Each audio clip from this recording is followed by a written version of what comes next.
But before anything else, instead of me explaining why the 90s were so awesome, why not somebody else? Like, oh, I don't know. Let's see. Just a minute here. Just a minute. And wham! Millions asked for it, and now Team Nick is bringing back 90s Nickelodeon. It's the 90s are all that. On your mark. This is a great idea. That is a great idea. Stop! The 90s are all that. All that. All that. Cut the crap. All you need to do is. All you need to do is. Something. All that.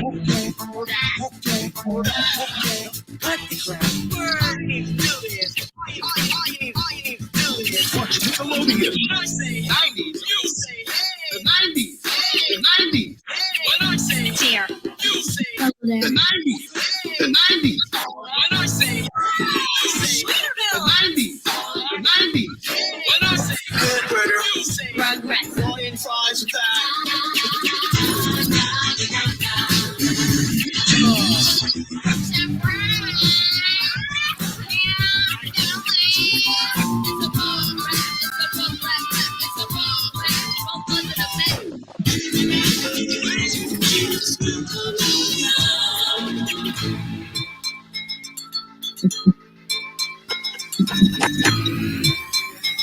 You're gonna really love The 90s are all that. All that. All that. All you need to do is. We gotta think what I'm thinking. All that. All that. All that.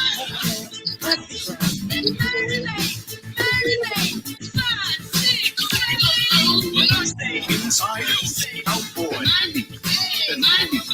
When I say red, you say when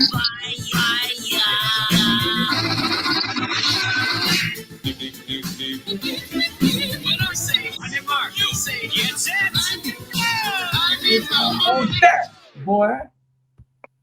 That's definitely one way to describe it. Yeah. Yep. Rightfully so. And yes, afternoon to you too. All right, so let's get on with it.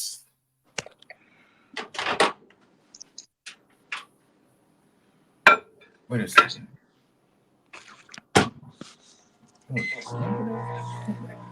Oh, all right.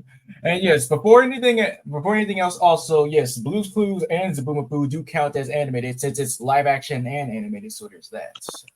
Okay. Okay, starting off with the first Nickelodeon show is yes, Doug. Yeah. What do you call it? Even though Doug was not the first one I saw of the '90s Nickelodeon show, it was clearly a classic because at night, whenever it did come on, I did watch a little bit of it, and yeah, truly one of the best work from Billy West and the rest of the crew.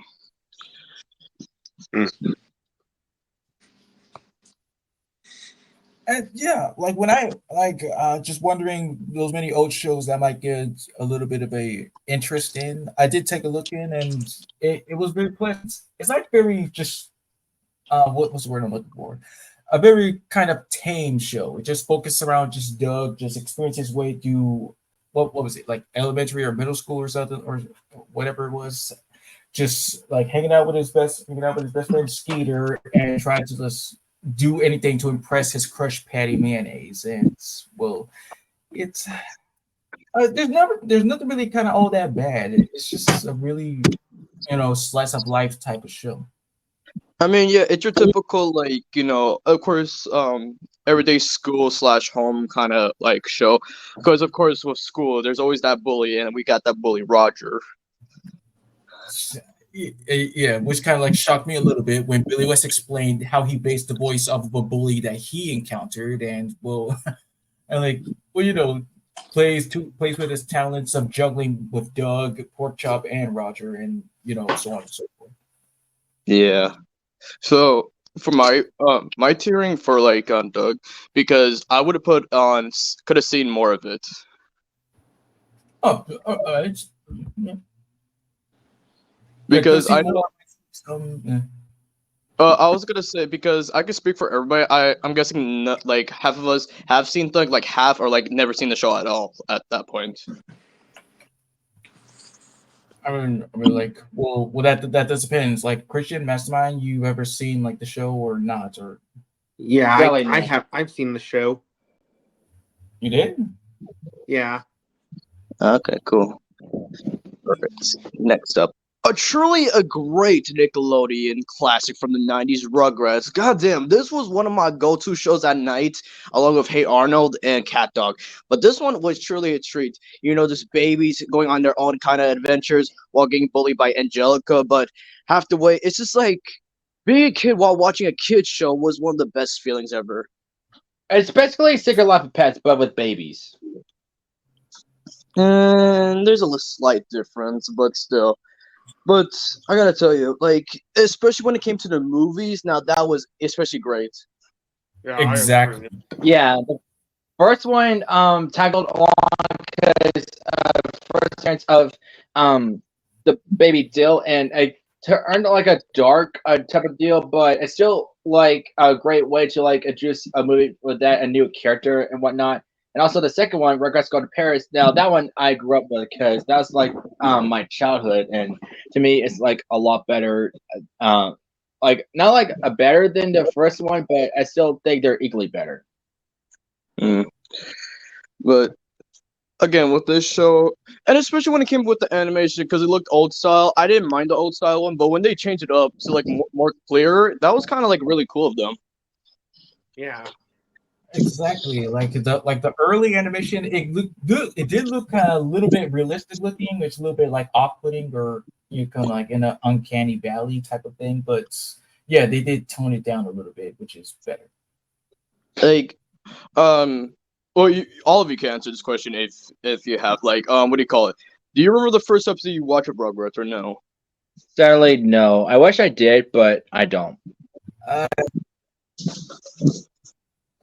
okay, yes, I have seen in the past, but I can't really quite remember exactly what was the first one. I think one of the first ones I watched, classic ones. Well, the ones I could remember closely from early on in the childhood is when what do you call it? Well, the baby's experiencing camping for the first time. Really? Yeah, but yeah. Again, and then surprisingly, because I know we're not talking about cartoons like that came after that, I'm very shocked that afterwards they got like all grown up a spin-off. Mm-hmm. Which I do like. And yes, like this is just my opinion. I just kind of prefer All Grown Up over Rugrats because, well, mainly like when you're just like growing up and you're like your tweens or preteens or anything like that, it's just, I mean, a better experience about how it is about just well, just living life as that age. Mm-hmm. And yeah, for my opinion, I will put this in S tier. I agreed. Of course. Mm-hmm. Yeah, I agree. Freaking, all right, yeah, there it is. Handle.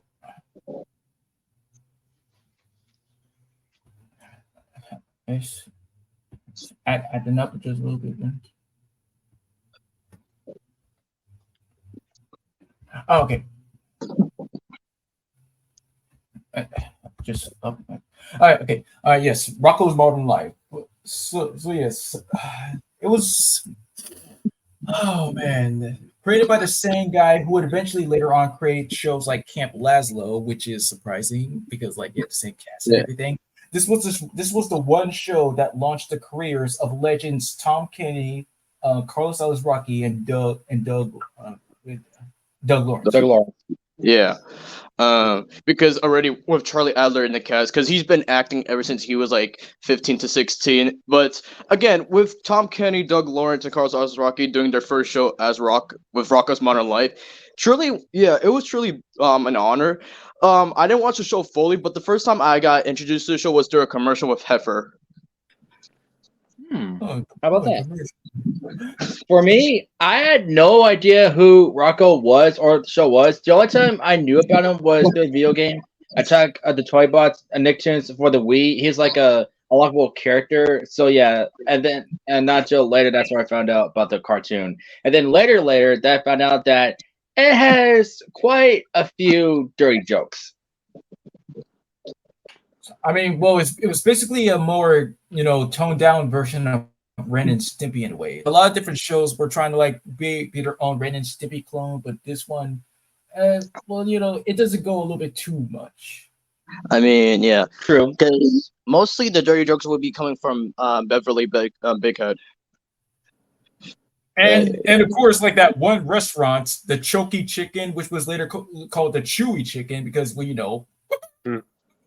Wow. Dang. No, but it was like that one episode where I felt bad for Rocco because Beverly was just like seducing him without the kids knowing. Oh, what's she trying to do? Like there's several jokes that relate to Rocco and her. Like when he's trying to do a hotline thing, and he's about to like call somebody. He's like, "Oh baby, oh baby, oh baby, Rocco, Mr. Big Head, hang up." Oh baby. And then she's trying to get it dressed on. She asked Rocco to like zip up, but got stuck, and then eventually like he fell backwards, and then her dress went bloop, and she's naked.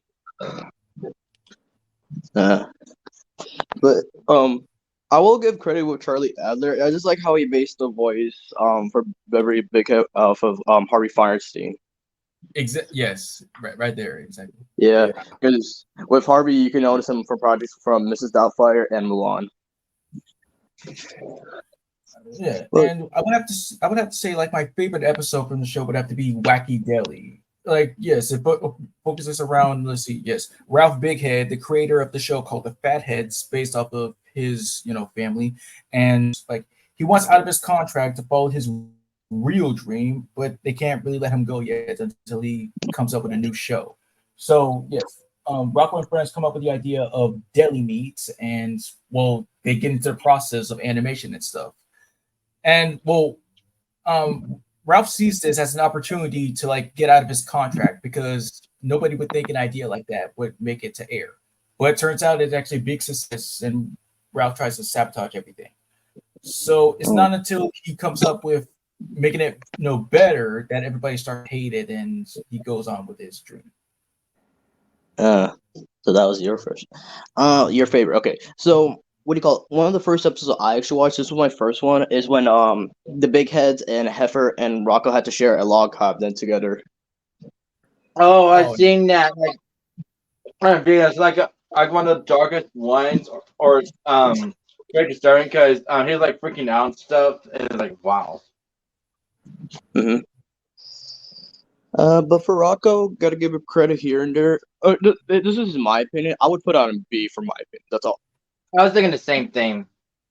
Oh wait, and has anyone of you seen like the movie Static Cling? I've seen a little bit of it. I was surprised they brought it back because they did a similar thing with Invader Zim back then, but still, like, I was surprised the Big Head's like son turned into like a female now. Wow. Yeah, that was whoa.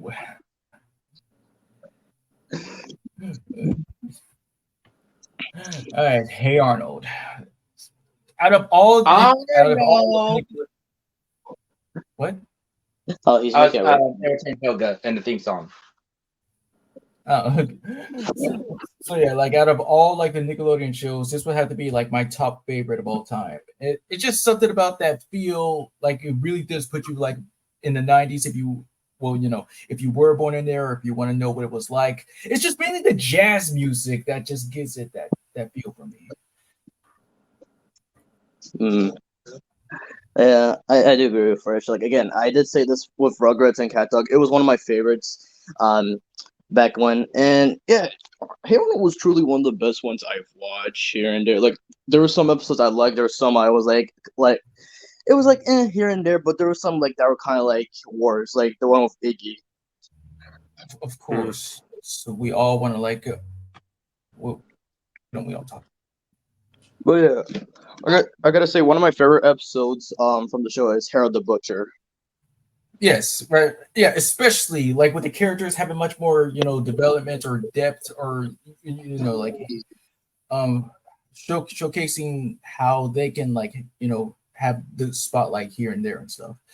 And well, Arnold himself, yes, he has come to be one of my personal favorite characters of all time due to how he can be like really optimistic and never really kind of like rarely gets like angry half the time. He's just really, devoted to just become a genuine soul. Exactly. And then this show also like was one of those shows that actually dealt with like real life problems. Like that one episode with Chocolate Boy, how Arnold was helping him like getting over his obsession with chocolate. Yeah, and speaking of real, yes, this is one of like the many few anime shows to use actual kids as voice actors, and that gives them much more, something to make them seem real to us, kind of. Exactly. Chocolate? Did you say chocolate? Yes, sir, with or without nuts. Chocolate, chocolate, chocolate. Or Yeah. or you could knock knock. I love you. Yeah. You know, there's a vine of that where they knock and then the guy says yes and then it shows Patrick holding a shotgun. Oh my god. Okay. Let's see. Other things, yes, I have seen like both the movies. I kind of prefer the second one, even though there might have been like some minor problems, but I still enjoyed it. That's funny because that's actually my introduction to Hey Arnold. It was the first movie. Oh, oh wait, right. Because like I do remember kind of like when I used to go to Chuck E. Cheese as a kid, and I played the Nicktoons racing game. It was like Hey Arnold was one of many. Oh shows man, that don't get me started on the Nicktoons racing game, bro. Dude, that was the best. And I really like got me introduced to like characters that like I never seen before, like one of them being Cat Dog. Yeah. But oh yeah, and with the Jungle movie, we did talk about this when we were ranking movies. It was absolutely a surprise when they brought it back in 2017. Yes, and even though we could have like got like another season, which would have been, something that they were like coming up with, like a possible revival of the show, but well, this was good enough, anyways. Well, hey, at least in the Jungle movie, like at least like yes, after cast members returned, some had to be recast, but here and there, they still did good. Yes, no doubt about it. And yeah, I'll rank it A. I'll put an S. Yeah, S because Yeah. like for us, because the like the ones who truly enjoy this. Yeah, the true football it's fans of the story. Are you ready, kids? No. Not quite yet, because of course we got freaking error here. Oh wait, okay. Oh wait. Get out of the wait, hold on. Come on, football head. It's not that hard to go in the S tier. All right, got it. All right, now we can. Okay. Are you ready, kids? No.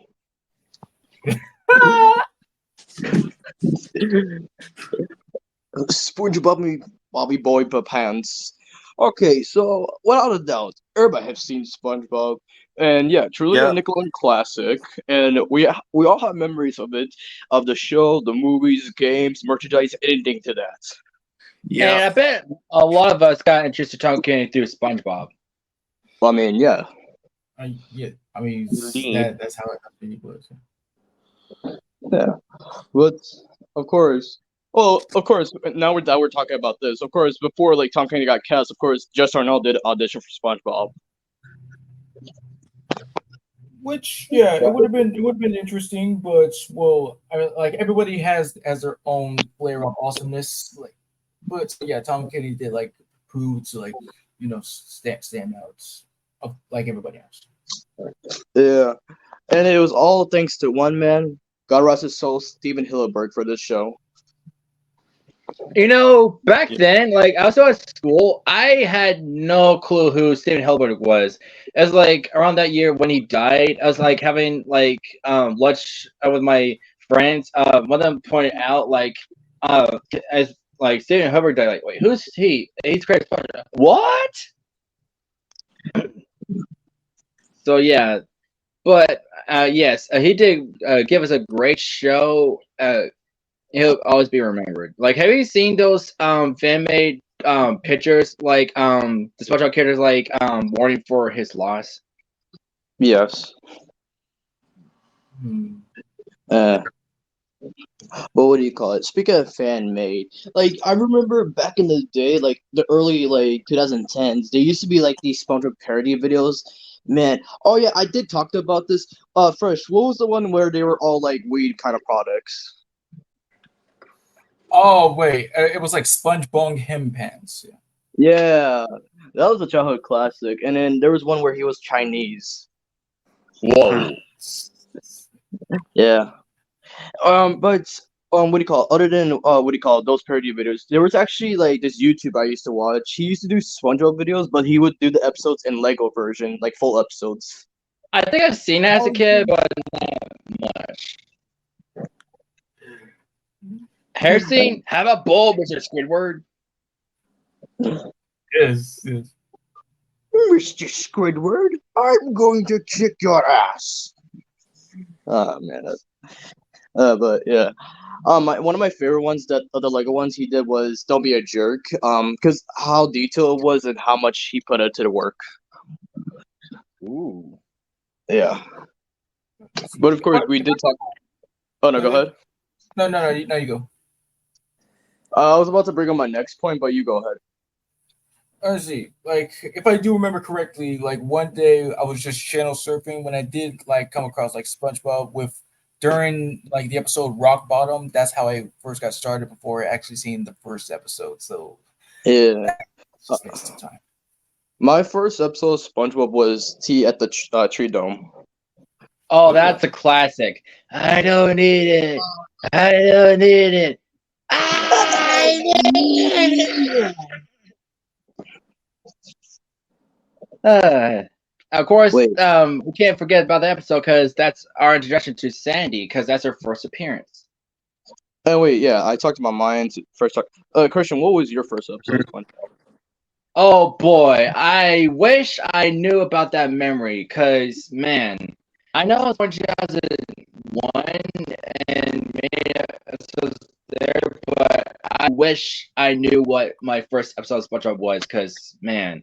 But of course, I can't talk about like my favorite episodes from my childhood because if I'm not mistaken, I think I had a DVD or VHS of a bunch of SpongeBob episodes. One would like acquire the episode Fright Cook Games, and it's like my favorite episode ever. And that scene where that big fish was like bringing Patrick, and when they stop around, as a kid, I always like mimic that stuff.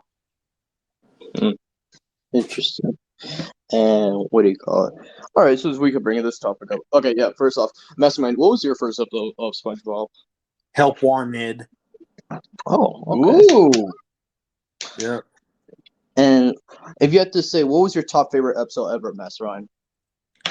I think my top favorite episode would have to be I think my top favorite episode would definitely be the "No, this is Patrick" one.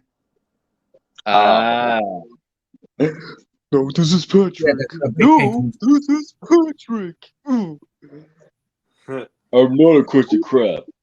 Patrick, that's the name of the restaurant. My top favorite episode is The Accident. Oh yeah, and the one where he stays indoors, right? Yes. What? Oh man, it was just the one he was indoors. Yes, Kristen. That's the one where he breaks his ass and never vows to go back outside. Yeah. I know of a place where you can be home. It's just the memories, and then it's just surprising to see that girl in a Patrick suit. So I'm like, how the hell do you fit into that? Cartoon logic, basically. Cartoon logic. I mean, yeah. But the real question is, what's a gorilla doing underwater? Well, we see. Don't do us! Let's get out of here! Nay! George, they're on to us. Let's get out of here. Yeah. But my top favorite episode is, of course, Bang Geeks. Okay, that's a classic. Yes. All right. And lastly, Fresh, what's your top favorite episode? Yeah, it is. It's like a mix between like either Band Geeks or let's see, what will be in there? Or heck, even my new favorite, Mimic Mac. Madness, that one where SpongeBob was like imitating everybody, and Tom Kenny was bringing his freaking A game about doing spot on impressions of the other characters. Mm-hmm. But yeah, down the path with SpongeBob throughout the years, and then there was a time where like it just fell down, especially with the animation. Yeah, and the writing was just. And I mean, yeah. But again, you can't really blame them because, and this is again, God rest his soul, but Steven Hillenburg did not want to make any more movies or like a sequel. Well, they did not what respect his wishes in a way. because originally the first movie was supposed to be the series finale, but the show couldn't just like end already. So they just kept on like rolling, and so it just became like so popular that like the studio just like, let's just keep on running because this is our magnum opus. Mm. But yeah. But although it went through his downhill here and there, it's still a classic. I'm not gonna give it anything special. I'll just put it in the A tier. Yeah. Like be good in the like the first few seasons, but in season 6, of course, yeah. So yeah, no one to blame. Isn't that amazing? That is amazing. Did it get out of my life? Enter that old way, past the bolted door, where impossible things might happen that the world's never seen before. What is going on? Oh no! Wait, are Okay. you thinking like the end credits? Yes. There was a narrator in the credits. Oh no, I do yeah. remember that. Didn't that only happen in the newer seasons, like when he's like redesigned? No, they did it for the old seasons too, here and there, depending on the credits. That the world's never seen before. Oh, okay, I didn't know. I just like the end credits when that guy's singing. It's just so majestic in a way. Yeah, I wonder who did that. Exactly. But okay, Dexter's Lab, truly a classic from Cartoon Network, unlike the works of like Johnny Bravo and Powerpuff Girls. But yeah, my first ever episode I watched at Dexter's Lab was when he had to get a new light bulb. Oh yeah, was that a short? Yeah, it was. Oh man. And it's funny enough because that's like one of the few episodes / shorts where Dexter or anybody else was not talking in an episode. That is true until at the very end, though. Yeah. But I love how Diddy pointed out. You do know that there are other light bulbs, right? Bom, bom, bom. All right. So, what were your guys' first episodes, if you can remember? I can't even tell you if I could, but what's awesome about this show, this is one of my introductions to Jeff Bennett. This was my first introduction to Jeff Bennett. Yeah. And of course, yeah, along with this, it was also one of my introductions to Cap Susie. Me too. Yeah. Let's see here. Fresh, what was your first episode, if you can remember? I can't. I have seen some in the past, but the only two things that I just remember from the show mostly is like Dial M for Monkey and Justice Friends. Justice Friends, unite! We got Major Glory, we got Krunk, and we got Van Helsing. Basically, the parodies of Captain America, Thor, and Hulk. Yep, and of course, the villains, they of course showed a parody of MODOK too. Yeah, which is funny because Tom Kenny actually played that MODOK parody character, and years later he would actually play MODOK. How funny is that? Basically, they just wanted him to actually voice MODOK because they liked it. And a classic, what do you call it? A classic Justice Friends one would be the one with Kronk going to the dentist. Oh yeah, don't get me started, man. And Metro's going like, no. That dentist is so. Let's take out the thing by ourselves, and then later he gets karma by actually getting a dentist appointment of himself. Yeah. Can we go to the dentist now? No. Can we go to the dentist now? No. Oh my god. one I remember also was when what was it? Van Helsing brought a new friend, White Tiger, parody of Black Panther. Funny enough, and yeah, White Tiger was basically staying, but Major Glory had a problem, while Kronk didn't really have much of a problem. Yep. And then they even did a Flintstones reference in there too. Yeah, Major Glory was like, Wilma, I mean, Kronk! And then Kronk come outside with a Wilma costume. Oh, I mean, in order to like make the reference more acceptable. So, and it's funny because last night on Netflix I saw the live action Flintstones. So that's funny. yeah. What's so cool about this connecting with shows is that the Justice Friends actually appeared in the Powerpuff Girls. Yeah, I've noticed. Yes. And didn't I they remember also that. appear in Dexter? Oh wait, what am I doing? But Yeah, you're high. My bad. well, technically, they did a reference in with Dexter too, because remember when everybody was going to switch bodies and Dexter was one of them. Oh, Yep. okay. Yep. Oh yeah, I've seen a lot of appearances of Dexter in Powerpuff Girls. Like, I mean, I see him appear in the episode where, you know, 3 criminals were disguised as the Powerpuff Girls. And also there was even an episode where the Powerpuff Girls and Mojo Jojo team up to fight an alien. Hmm. What do you call it? Have you ever seen those specials of Dexter's Laboratory where Mandark basically took over the show for a little bit? Yep, I seen that. Really? Not really. Yeah, because of course, what do you call it? You know, on every Dexter's Laboratory intro, it would start with him, you know, pressing the button and it would show Dexter's Laboratory, but instead it would be Mandark putting the plug and it would be showing Mandark's logo. Yeah. Wow. And honestly, that one was pretty cool. And yeah, in the first episode of that, you know, like Mandark was playing with some Legos, and apparently it was all looking exactly like Star Wars. Like, you know, Dexter had a lightsaber, and so did he. And it's like Mandark created a Lego Darth Vader version of himself. Wait, why am I keep saying Mandark? His name is Susan. Damn. Yeah, that what baffled me as a kid. Like, he was born like that. The fact that they named him Susan, like, god dang. And Yeah. what shocked me is that Mandark has a little sister. Did you know that? Oh yeah, Yeah. I keep forgetting about that. And she's the size of Dexter. Yes, I did. Yeah. And what do you call it? What else could I remember from Dexter's Laboratory? And of course, they actually explained. There was one episode where they explained how Dexter's parents actually met. Oh, do they? Yeah. Yep. So basically, Okay. how they met is that what do you call it? They're in this little office, and Dexter's mom, of course, she's a neat freak. But here's the thing, though, she didn't have her, of course, her gloves on and everything. But with Dexter's dad back in the day, he was a total slob. Yeah, and she was a germaphobe. Yeah, germaphobe. Thank you. And Well, yeah, basically, just said.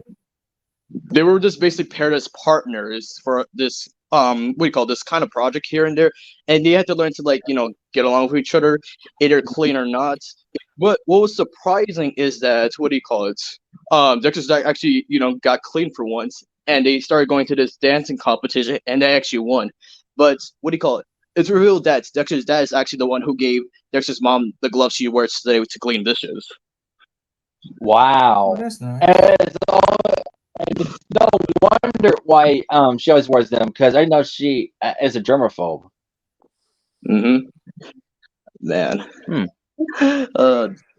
And what else? And I gotta say, with Dexter's Lab, it's one of those shows that also has dirty jokes, while us noticing to like now. Yeah. Oh yeah, and of like course- one where Dexter has X-ray goggles and his mom wants him, and he is trying to like avoid like looking at her because he don't want to look at her butt. Yeah, and there was also, of course, And there's also one where no, go ahead. There was also, of course, a banned episode in Dexter's Lab. Oh, I know which one you're talking about. Where they swore. Yeah, that was called Rule Removal. Yeah, basically, they're clones of I like, themselves. well, and it's just an evil. Yeah. They're clones of themselves and basically cursing at their mom and everything else. And damn.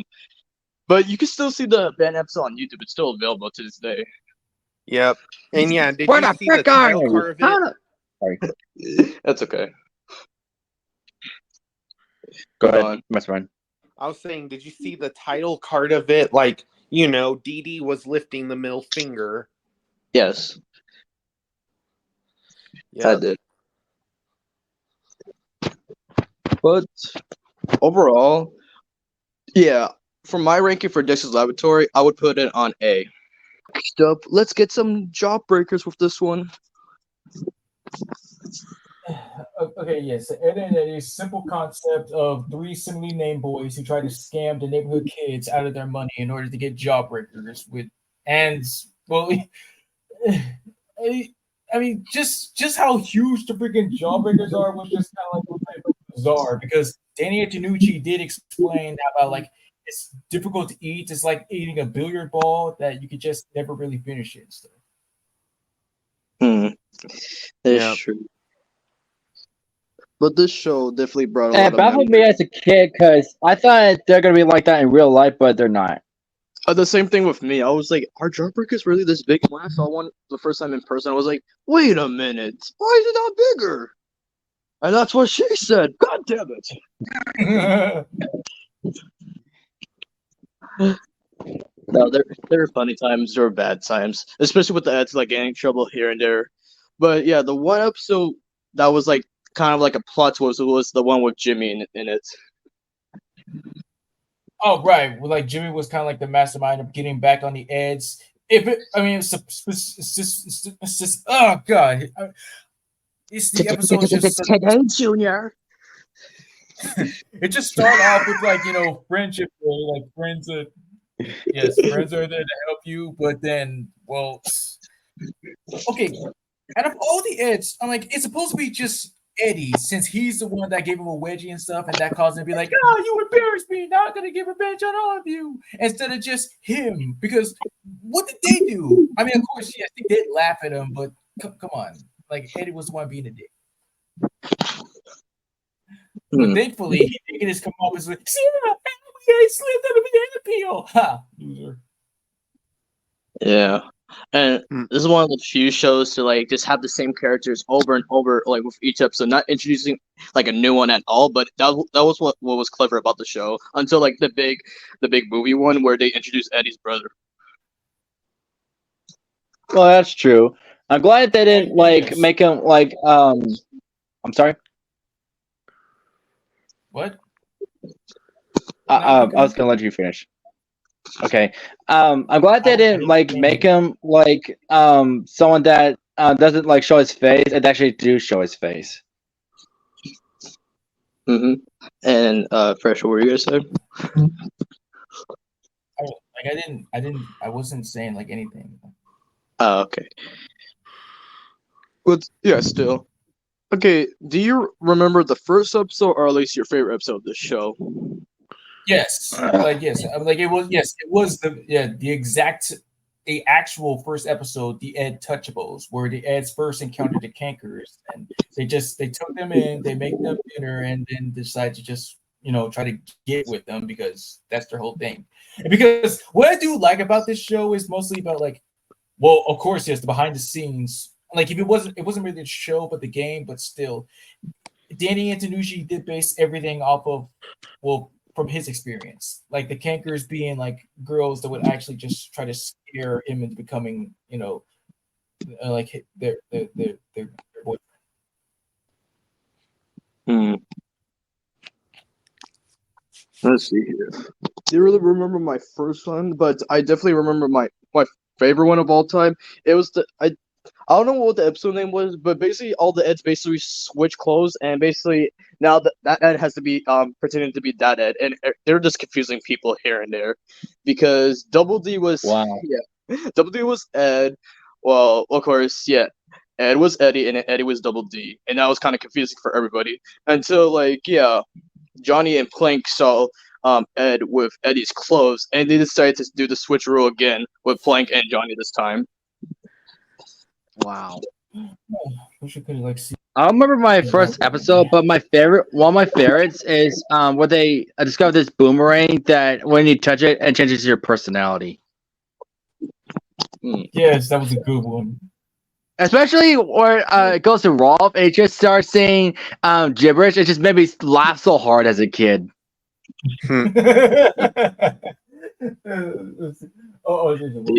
Listen, for me, about like one of the no wait, wasn't like interesting. It was still when Ed decided to be this Godzilla like monster, begins like wreaking havoc, and yeah, it was kind of a little bit cool. Another thing that I do like about this show is every single episode has the name Ed in it. Mm-hmm. Yeah.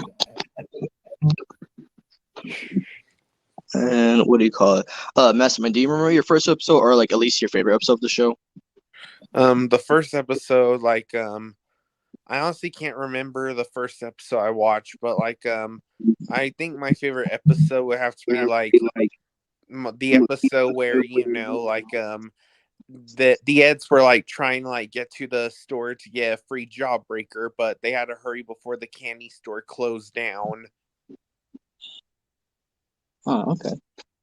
I think I saw that one. I think Kevin like chased him down because hey, you ruined my bike. Prepare to die, dorks. Yep. And at the beginning they had this like machine that gave people like nice hair. Mm-hmm. Yeah, and speaking of hairs, well, of course, hats. As a kid, did you always ever like wanted to know what was under like WD's like hats? Well, of course, because it's been a mystery ever since. Really. But I think What happened?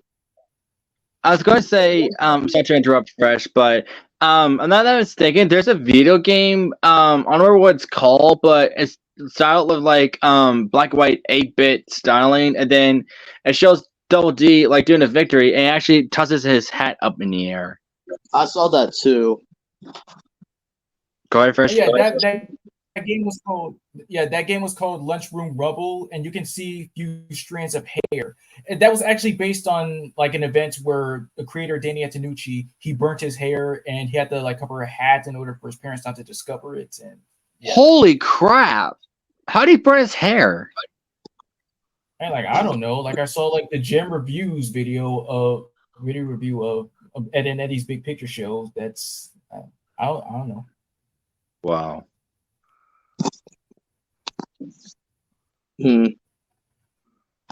But yeah, for Ed and Eddie, for my opinion, I say A. Yeah. And of course, yes, what's important is like it was like the longest running Cartoon Network show up until like it ended. So that's something. Yeah. Well, not anymore for that fact. And I'm sorry for spitting facts here, but it's the sad truth. It used to be the longest until Teen Titans Blah took that title. Yeah, that's what I meant. I know. I wish it canceled already. I've been saying it a million times, but come on. Yeah.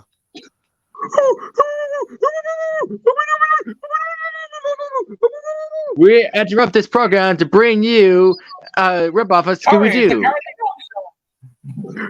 Stupid dog! You made me look terrible!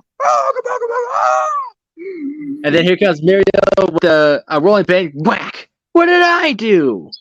You know what you did. Don't be stupid. And, but seriously though, out of like all the mini shows to just focus around like comedy horror, nothing about this show really did scare me back then. Like I just always just found it to just be one of the funniest shows like ever because there was just always just something around the corner to just have a good laugh at. That might be true, but there are a lot of creepy moments. Like that one guy that always smiling, that it's their nephew that wanted to like shave off his fur. Oh, you mean Fred? What about Fred? Yeah. He's awesome. Because he's been very naughty. He's very naughty, yes indeed. Yeah. And I heard on YouTube that Courage the Cowardly Dog has some dark episodes. It does. Well, dark, sad episodes. One of the saddest episodes is like the backstory of how Mario found him and about Courage's parents. That was like the saddest one. Oh, yeah. Don't get me started about that. I still feel bad the fact that his parents got captured by this crazy doctor. Yeah, and I think one of the dark episodes would probably have to be the live action Ghost Head telling them saying, you have until midnight to grow something. Yeah, but going Be back, I was agreeing with it Fresh's just goes opinion. with limits about being so. Oh, I'm sorry, you could continue. I mean, but with that, go on ahead. No, you go ahead. I was agreeing with your opinion earlier about like this comedy horror show. Again, I was agreeing with you because I really didn't get scared of this. If in fact I was getting like very interested in the show because just focusing how like Courage always has to save the day from these like beings or like monsters or creatures for Miro and usage, and of course usage being like a dick to him, and then Miro just like not believing half the time, but still Courage is like the best character out of the show. Well, yeah, but have you seen the theory that Courage might be imagining all these things? Of Yes, course. I've heard that from Watch Mojo. And there's a theory that usage and Miro are based off real people, which is actually true. Yeah. Because I know this is not, again, I know this is not a theory stream, but still, the theory goes that yeah, there used to be this old couple with a dog, and yes, they lived in New Mexico, like just like the setting of the show. And there's one day they actually disappeared, and the only thing that in that house was the dog, and it was found that they actually got murdered, like when they found the bodies. Man. Yep. I don't remember my first episode, but I do remember this one where Eustace was targeting being bald, so he buys a product that is supposed to like give him hair or something. I can't remember, but and the instructions say that don't get angry or you'll explode. Yeah. No, you're Also, right. another That's episode I exactly what happened. remember. Another episode I remembered. There was also an episode where there was this lizard guy who was gonna make Muriel, Eustace, and Courage stars, but suddenly He's Courage an finds a alligator. secret room where there were puppets. That's right, he's an alligator. Yeah, Alligator. alligators are reptiles.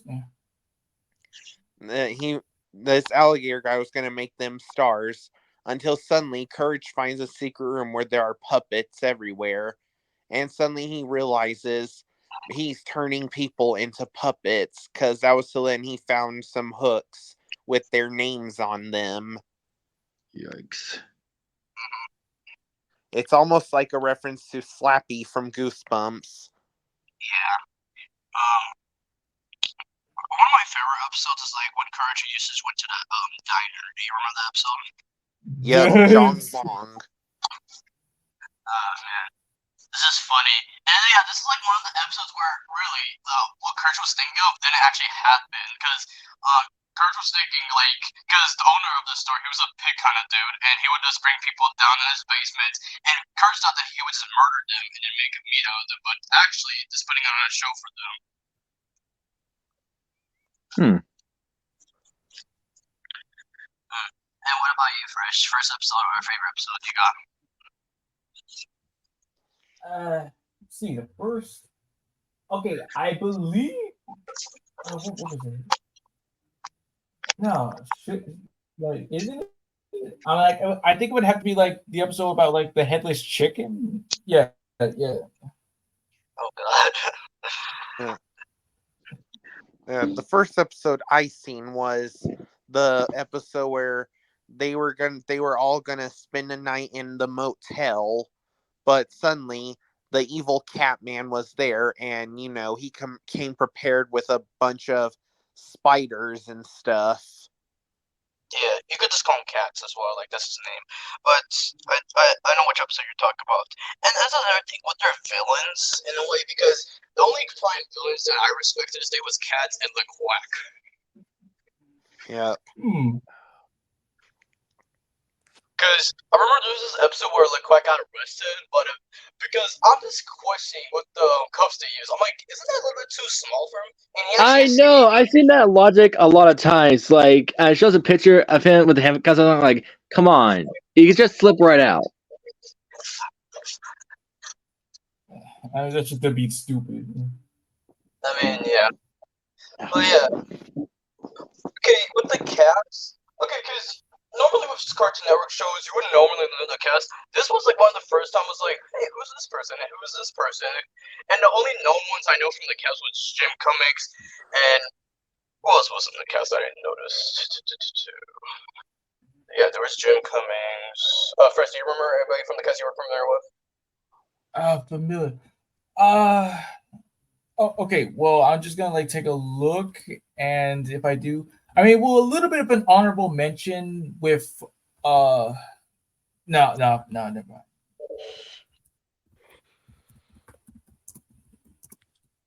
Anybody else who was there but didn't know? Wait, but I'm positive that me.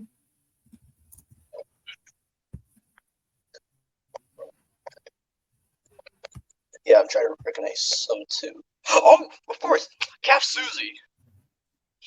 Yeah, she was young Muriel. Yeah. Why? This stinks. What's wrong with it? I don't like macaroni and cheese.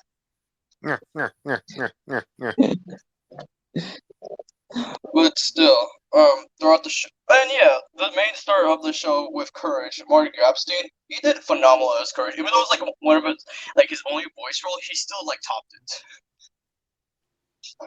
And man, just to have all that energy about how to like scream for like episodes, even though it's one of those many shows where you hear like the pre-recorded recording and stuff. So yeah, you might be like, hey, it's like sounds the same. Return the slab. Oh boy. What's your offer? And when they announced and showed the movie for the Scooby Doo and Courage the Cowardly Dog crossover, it was like really good because bringing Courage back and doing like a crossover with Scooby Doo makes so much sense, and it was so great. Yeah, I What's agree. sad about it that Muriel's voice actor died. I mean, Right. yeah, but at least, yeah, rest in peace to her. But at least it was still honor for her. But another thing, okay, in the original show, usage had two voice actors at the time, but sadly both of them passed away. But surprisingly, when the crossover happened, Jeff Bergman took over, and he did really, really good. I didn't know Jeff Bergman was in the movie. Yeah. Well, yeah. he did a good job. I remember this one time, Wallace Shawn actually played Usage one time. Right there. Really? Yeah. He did. He's actually perfect. Yeah. But for Courage, oh, was it? Okay. As Courage first show, I would put an S tier. It was one of the best.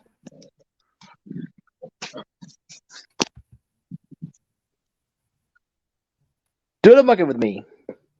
1, 2, 3, 4.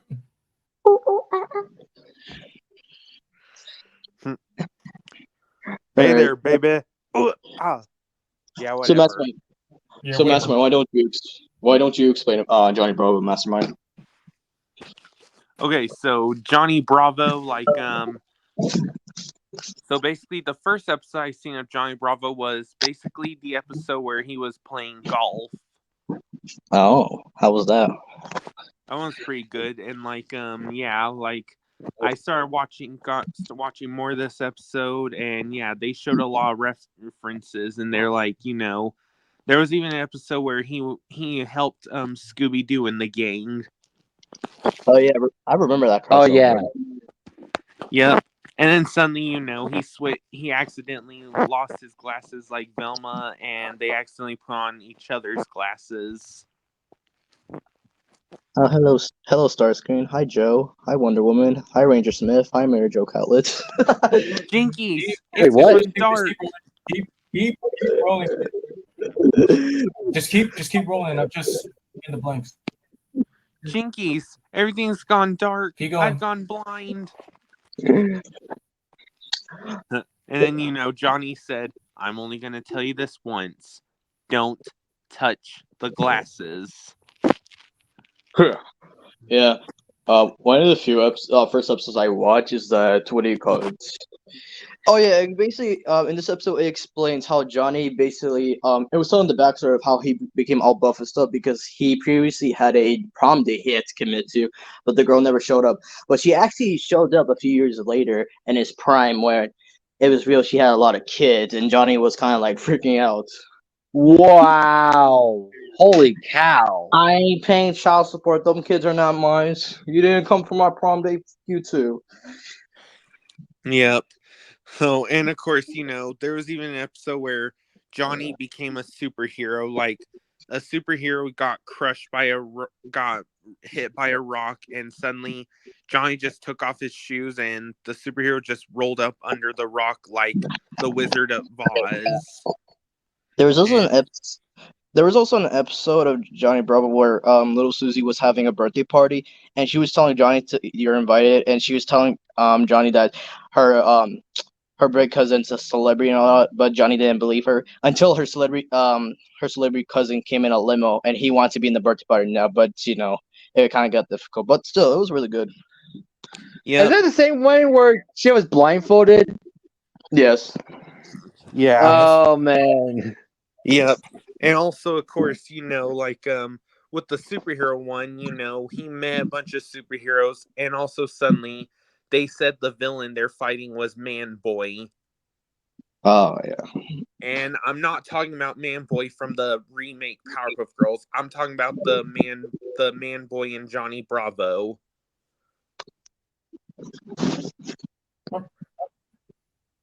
Yeah. I also remember this episode of Johnny Bravo where basically we got guest stars on Don Knotts, where Yankovic, and then there's also Blue Falcon, who they were just basically helping Johnny because it was towards the end of the last episode of Johnny Bravo ever, and basically they were just helping him out, revive the show, but sadly that didn't happen. Dang. Yep. But hey, also they showed Yogi Bear and other cartoons in there. And at the end they said, "Hey, I have an idea. Why don't we go over and meet the Powerpuff Girls?" Yeah. And then Blue Falcon said they could use some fingers. Huh. It's funny because when we get to That's funny. the Powerpuff Girls, yeah, I'll explain about the fingers part. But what do you call it? What was it? What other episodes did I remember? Oh yeah, the Christmas one. Has anybody seen the Christmas one? Yes. I don't think so. But yeah, basically Johnny just forgot to mail some letters to Santa Claus because it was in the couch for a while, and then he actually went to the North Pole, which was something. Yep. Sand. Santa. Yep. And even Johnny became dressed up like Santa because apparently he got Santa injured. Oof. Mhm. Yep. But also he did pretty much a good job. But also he even gave a letter to Scooby Doo. Yeah. And I already spoke from my side. And what about you, Christian and Fresh? Any episodes they remember?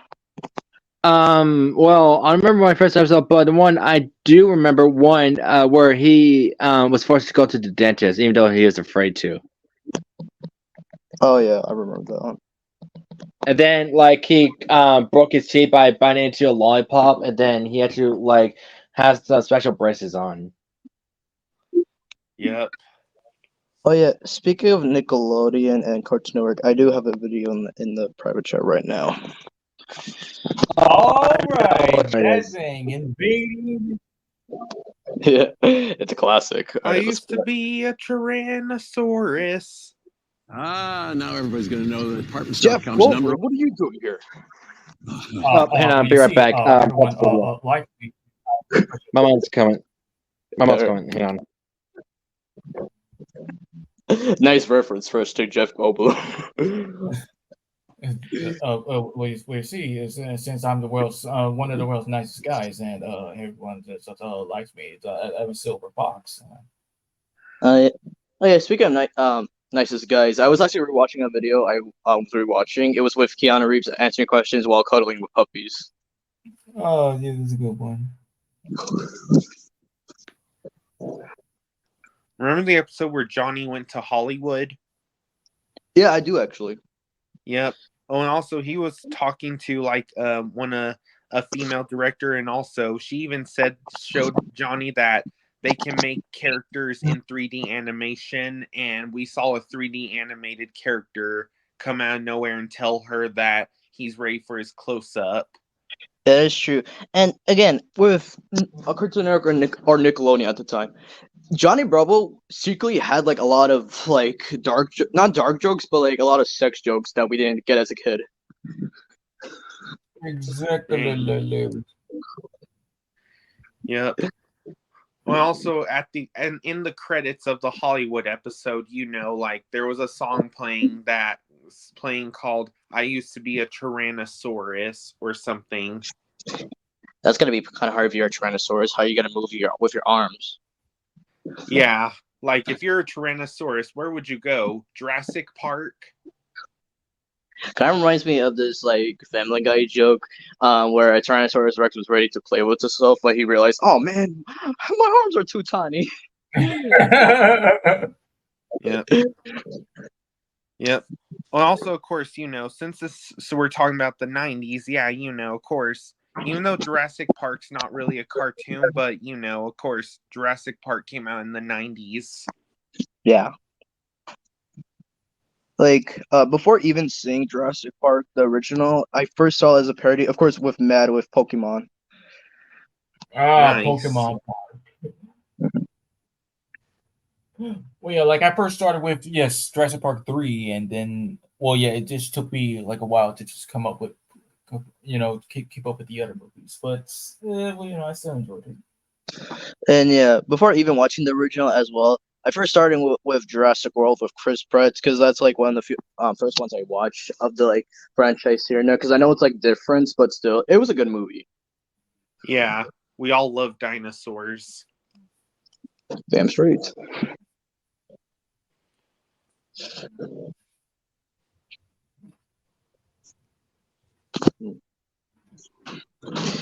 Yes. Okay. Since he's gonna be back, hold on. I might have a video. Then let me search it up. Okay, it's right over here. Let me just put it in the chat. All right. Before I put it in the chat, let me just check if it's safe to put on. Yes, it is. Okay. Here you go. In honor of 420, here you go. I'm like, well, it better not be. I first watched this video back when Mewtwo Mayhem was still around, and me and my brother watched this together for the first time, and we're just like pointing out how much laughing Seth Rogen did in this fucking video. I mean, is there any surprise? I mean, like it's one of the most distinctive laughs ever. I remember somebody was making a joke about his laugh being like a lawnmower. Well, more like a car engine, but in fact, yes, there was this one video where this dude was setting up this, was trying to like turn on this lawnmower, and every time he did, it just sounded like Seth Rogen's laughing. Or maybe somebody did that, like in editing, Yeah. Oh my god. Had red vines. I've not. Well, not me. I just stick with Twizzlers. I mean, it's been a while since I had Twizzlers. Like, do you guys remember the last time you had Twizzlers? Halloween. Yeah, last Halloween. Okay.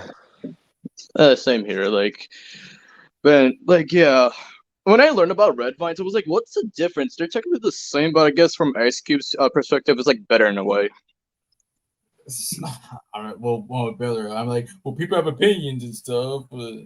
No, I know. I get that. I respect that. But I was like, I wonder what does red vines? Because again, and of course, there's also black licorice. You ever wanted to try that? I did. I was like, why does this kind of like remind me of those black beans I used to eat like way long ago? And like, I was just wondering if that's what it's kind of like is. I was just wondering if it was. I also thought it was just kind of like tastes nasty or tastes like something like grape or something for some reason. Interesting. All right. Oh, before Christian came back, I was like, he's not wrong about the bean burrito. Like, to be honest, who loves bean burritos? I do. I mean, I just stick with regular ordinary burritos because that's just me. Because god dang. I guess you like the ones from Taco Bell. I'm guessing. Not really Taco Bell. I mean, like I have had Taco Bell before, but I just mostly prefer just burritos. Like from the store? Are you saying that? Homemade, boy. Who makes it for you? My dad. Oh, that's nice. I remember, like in high school, they would always sell us like burritos for like lunch, and that was actually really good. Lucky. Yeah. All right. But all right, Kristen, you ready? Yeah. Yeah, we'll better like hustle up before it goes away again. Hurry up! We're not even supposed to be on this channel. Cartoon Network is.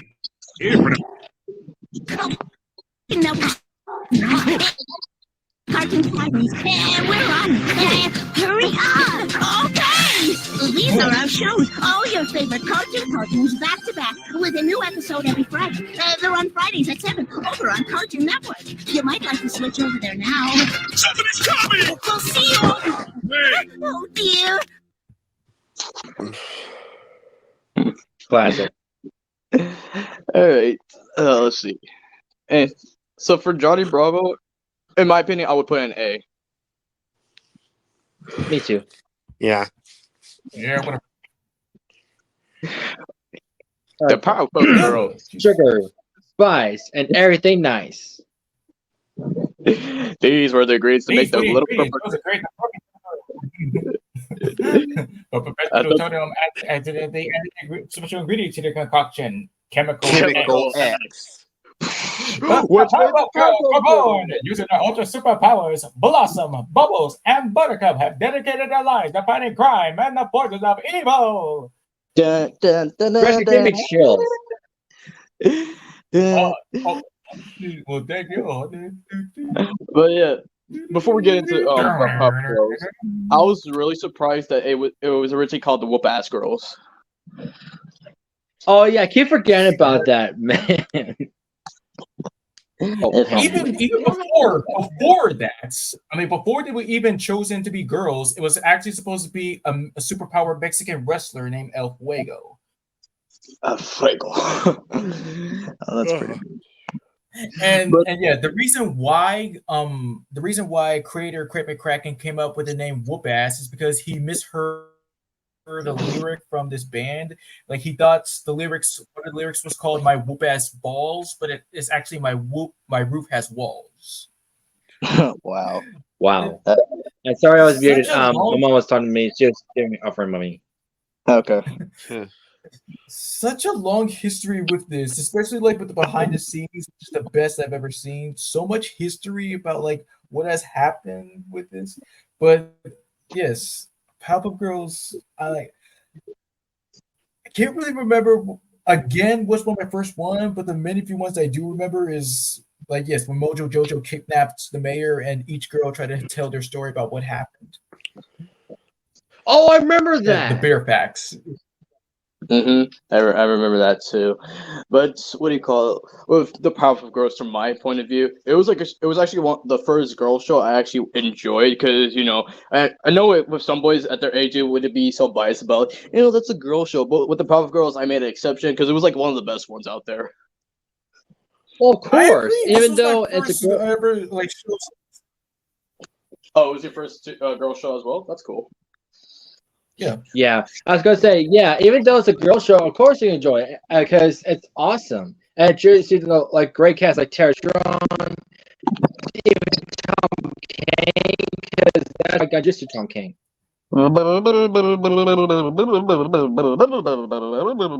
That's how you just sound right now. But to sum it up, for the robot that sum it up here, yeah. Kathy Cafadini, we got E.G. Daily, we got Tara Strong, Tom Kane, Tom Kenny, Roger L. Jackson, Rob Paulson, and many others you would like to see in the show. They just made this show awesome. Yeah. Yep. Was this your introduction to Tom Kane? Yes, it was actually. Same here. This, along with the OG Ben 10. Oh yeah, that too. And this and Ben 10 was my introduction to Tara Strong. Well, with Tara Strong, it was Ben 10 and the Fair Odd Parents. My introduction to Tom Kenny was SpongeBob and Wow Wow Wub. No, my introduction to Tom Kenny and Tara Strong was SpongeBob and Wow Wow Wubsy. Oh, okay. Now, just putting the puzzles together. Okay, got you. But yeah. And again, similar to like the Rugrats, with the animation, it was so good, but when they went to the new animation, it was so fresh. Yeah. Like Yeah. you can see some differences though, especially with Mojo. Like you can see like with like in the newer seasons, like he has like pointed ears, a much taller helmets, like everything. I mean, has anyone ever like saw the movie too? Because the movie was great.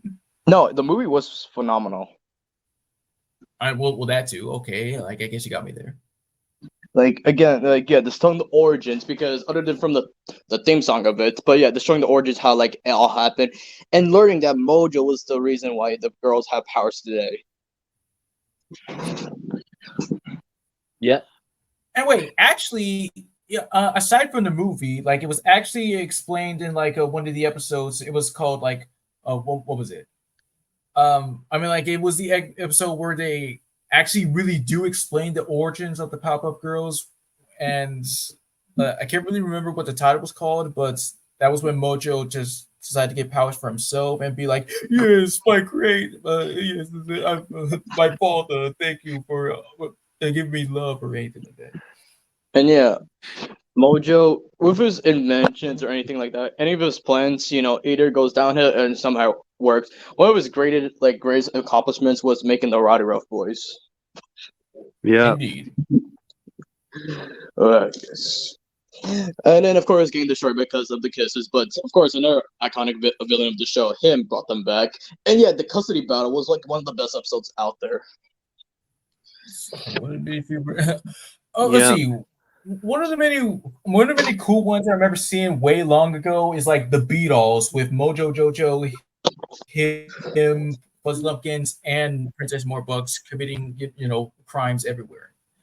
I remember that episode too, and it was so like, and then that's the one where Mojo met his girlfriend, but finding out that girlfriend was actually sabotaging them, and yeah, that was something. Yeah. Oh, and also like we can't forget there were also in the Powerpuff Girls there are also of course one-time villains. Yeah. Like the zombie magician, the Broccoloids, and more. Yeah. Let's see. And then with Fuzzy Lumpkins, yeah, he's just too wild. Like Jim, whenever he does these kind of wild voice, like especially with Taz, he just goes beyond, and it's funny as hell. Like it's like, yeah, take a chill, bro, man. I mean, like, yeah, you hate people, you don't like anybody touching your property, but come on. That were my birthday suits. It starts crying afterwards. My birthday suits. Oh my god. Yeah. Oh yeah, that's from the Telephonies episode. Yeah, and that's my top favorite episode ever. Yep. The first episode I seen of What Powerpuff a Girls, crazy- like how I got introduced to them, like the first Powerpuff Girls episode I've seen was the episode where every time they saved the day, the mayor would reward them with candy. Oh yeah, they got so addicted to the fucking candy. Yep, and then they Even realized, so, like I saw a clip where because Mojo Jojo actually stole that candy and they actually beat him senseless because of that. yep, and they realized they made a huge mistake, and they had to they also even had to apologize to the mayor for being mean to him for that. Well, dang. Yep. Then, of course, at the end, the mayor and the Powerpuff Girls ate the rest of the candy, and they were all fat at the end. Okay, that is disturbing now. Yep. Well, let's see. But one of the best ones for me would have to be like the Christmas episode. Was the fight before Christmas? That was pretty great. Yep. That one was good. Mm. Oh, and another good episode. What I liked was, okay, so I know Powerpuff Girls came out before Pacific Rim, but of course this was a good Pacific Rim parody. There was of course the Dynamo. Yeah. Mm. That was something, yeah. Yep. Let's see. And of course, you know what episode was very sad? The one with Bunny.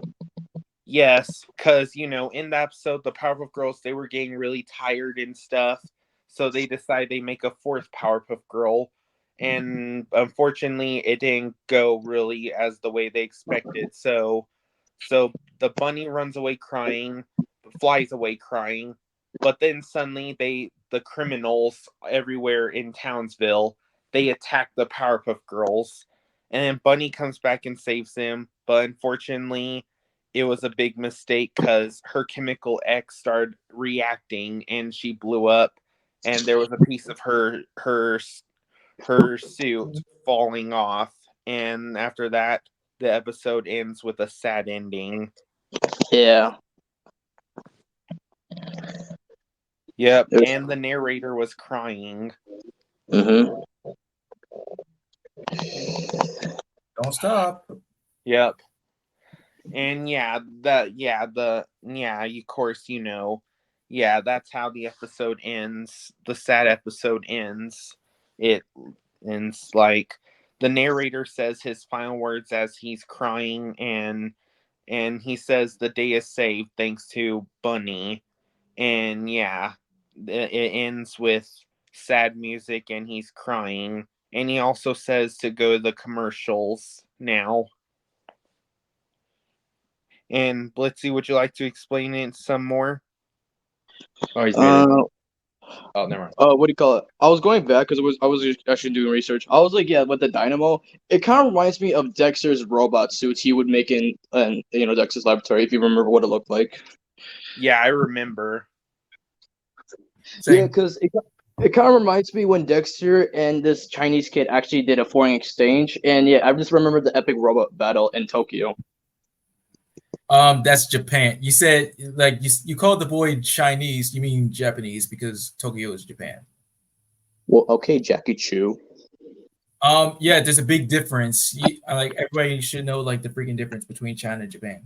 I think Yeah. they did this in Family Guy because of that episode where Lois gets arrested.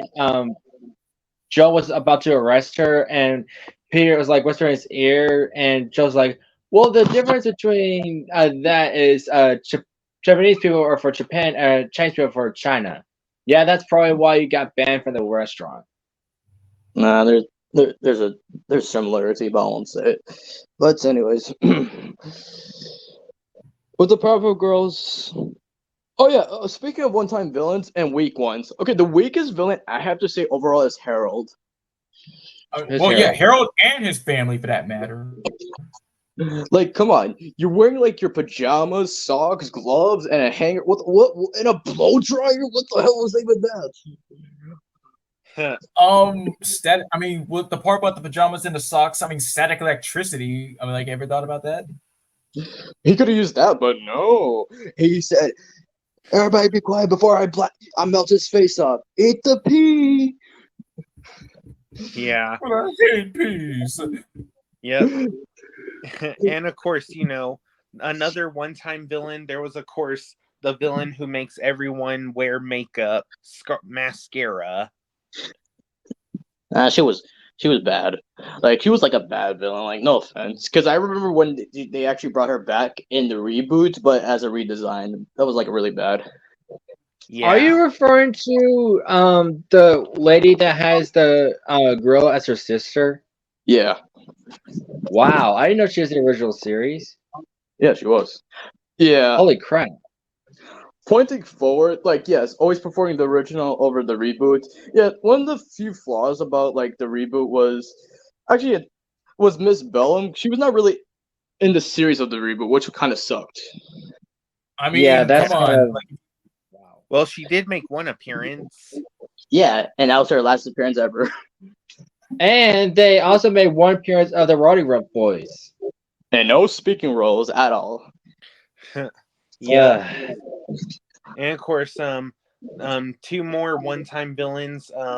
There was, of course, Roach Coach, Oh yeah. and there was also the Boogeyman. What? Okay. Oh yeah, my favorite Kevin Michael Richardson role, Fresh. You know what to do. Oh, Jesus, here we go again. Where? The Powerpuff Girls crashing my party. Don't expect to sleep anytime soon. Stop that blood down the cursed sun. We're gonna make this night last forever. They're good songs. Why is there Yeah. a puddle of wood stuff here? Anyways, continue. Yeah, I just love how in that episode with the boogeyman, I just love how they just did a Star Wars reference in there. Like the boogeyman was like being like Darth Vader, and you know, the giant disco ball was supposed to be like the Death Star. Yeah. And honestly, I just love that. I want to go back to the Roach Coach. He was like the most surprising villain because it was found out that he was actually a robot that was being controlled by a cockroach himself. Oh, That is so like Skulker, if you think about it. Well, this came first, to be fair, so anything like that. True. Another one-time villain is that nerd that catches the Powerpuff Girls to add to his collection. Oh, Lenny Baxter. Tom Kenny did awesome as him. Oh yeah, I forgot that's Tom Kenny. And like all the collection and stuff, like some of it was actually real. Like the Powerpuff Girls waffle maker, that's actually a real thing. Yeah, it is. I didn't know that. Yeah. That's cool. Yeah. Another one-time villain like here and there was Rainbow the Clown, aka Mr. Mime. Ugh. Yep. Yeah. And yeah, of course, we all know why he became Mr. Mime. It's because a truck crashed and it splashed bleach on him to remove his color. If he turned into Mr. Mime, why they didn't just throw a Pokeball at it? Funny. The one thing I liked about that episode was the song, like love, love, love, love, love, love, Mr. Will Go Round. God, they can sing. Yeah. Overall, my opinion for the Powerpuff Girls, S. I couldn't agree more. All right, go ahead and go bet up and beyond, Christian, since you've seen it. I'm sorry. Hello. What? Like What's we have that? seen the show. What? Nothing. Okay, never mind. Anyway, next. Oh yeah, Batman Beyond, baby. You gonna go? Oh, I didn't realize Bliss was muted, but yeah, I'll go. Yes, man, I finally got a chance to see this on HBO Max. Greatest series I have ever seen. Is like, I know, like, a lot of like serious moments, like having guns, blood, and whatnot. I still find it really great. Wilford Dale did excellent as Batman Beyond, aka Terry. What's his last name? McGinnis. Thank you, McGinnis. So yeah, a similar story with Batman loses his parents, but he actually like lost his father. He still has his mother and also has a little brother.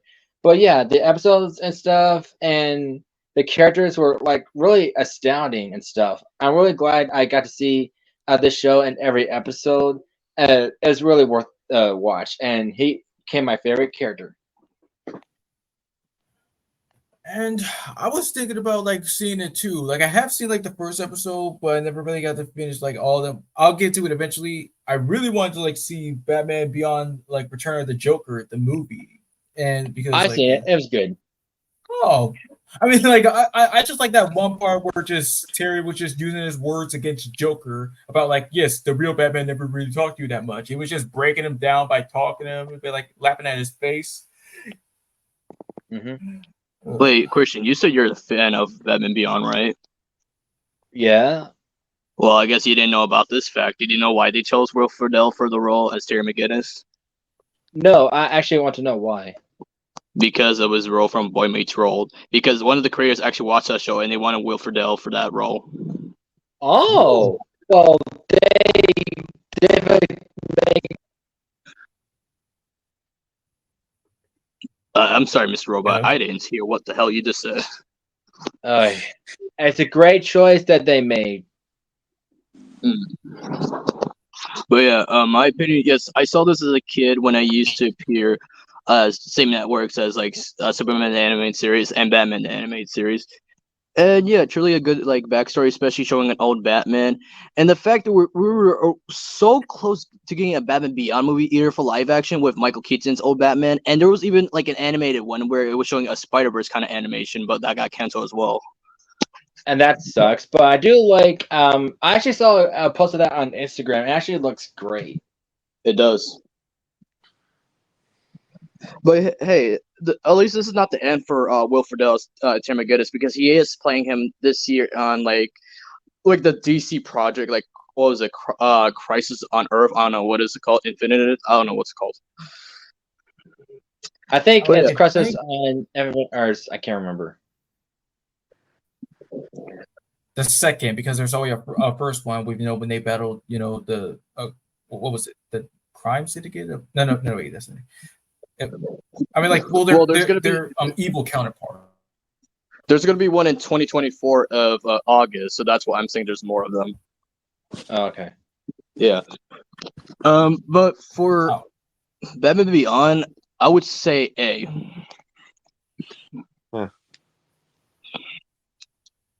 This is my opinion. Like, what about you, Christian? Since you saw the show mostly. S. Really? Okay. Oh, go ahead, Fresh. Put it on S. Oh yeah, Superman the animated series. Yeah, I used to watch this a lot in helping at work when I used to come on, and yeah, pretty great show. My love for Superman as a whole. This is why he was like my top favorite hero when I was a kid. Like as I was watching the show, I was actually like drawing him as pictures like when he was younger, as a kid, or like anything like from his figures, and enjoying his supervillains along the way. Back then I wasn't that much fan of Superman, but then when I started watching this, I was like, maybe there is some good for this after all. I saw the series on HBO Max, like Batman Beyond. It's great. Yeah. The actor that voiced him is like one of the best voice actors for him. That man's name is Tim Daly. Put respect on that name. I was thinking of George Newbern, but that's his other voice. Dare you? Although, yeah, George is a good Superman. I just prefer Tim over like anybody. That's just my opinion. That's true. I do like both Tim Daly and George Newbern. But yeah, along with this, yeah, I just like how they made crossovers, especially with the Batman anime series, because there was this one episode where Superman was actually disguised as Bruce Wayne, aka Batman. Yeah, it was beating up Bane. Oh yeah, it was cool. Yeah, it was. And then what do you call it? I remember one of my favorite episodes when they first discovered Supergirl for the first time. Oh yeah, just like Stasis in an abandoned alien ship. Mm-hmm. And what do you call it? One of my other favorite episodes is when Mr. Mxyzptlk and Bizarro started working together to defeat Superman, but that didn't work out as well.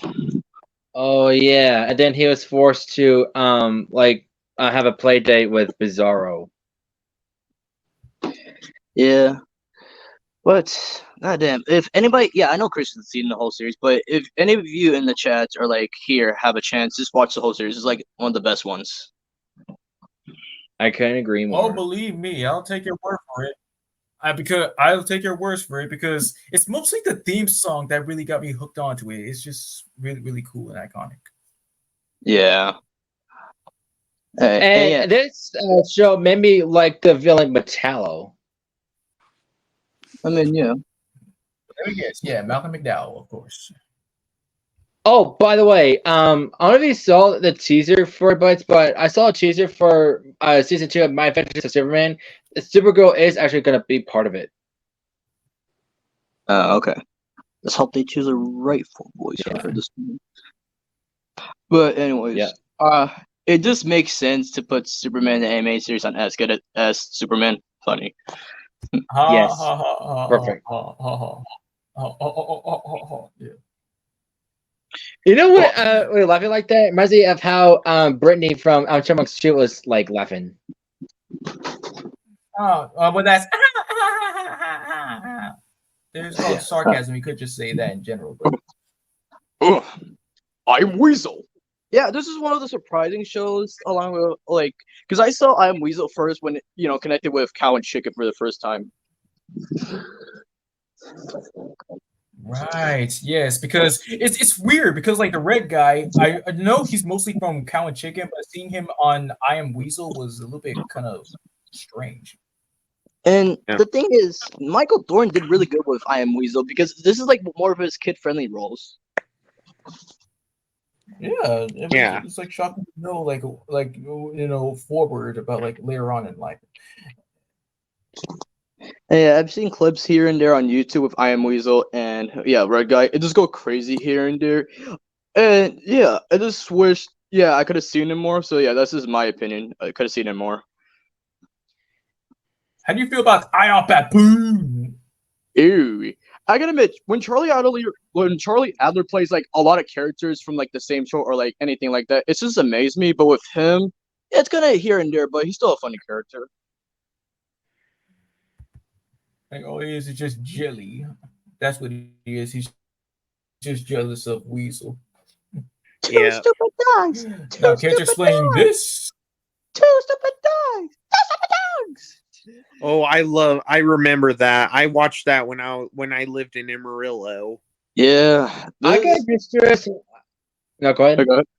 No, I was probably gonna gonna say the same thing as you, seeing in a boomerang, I'm assuming.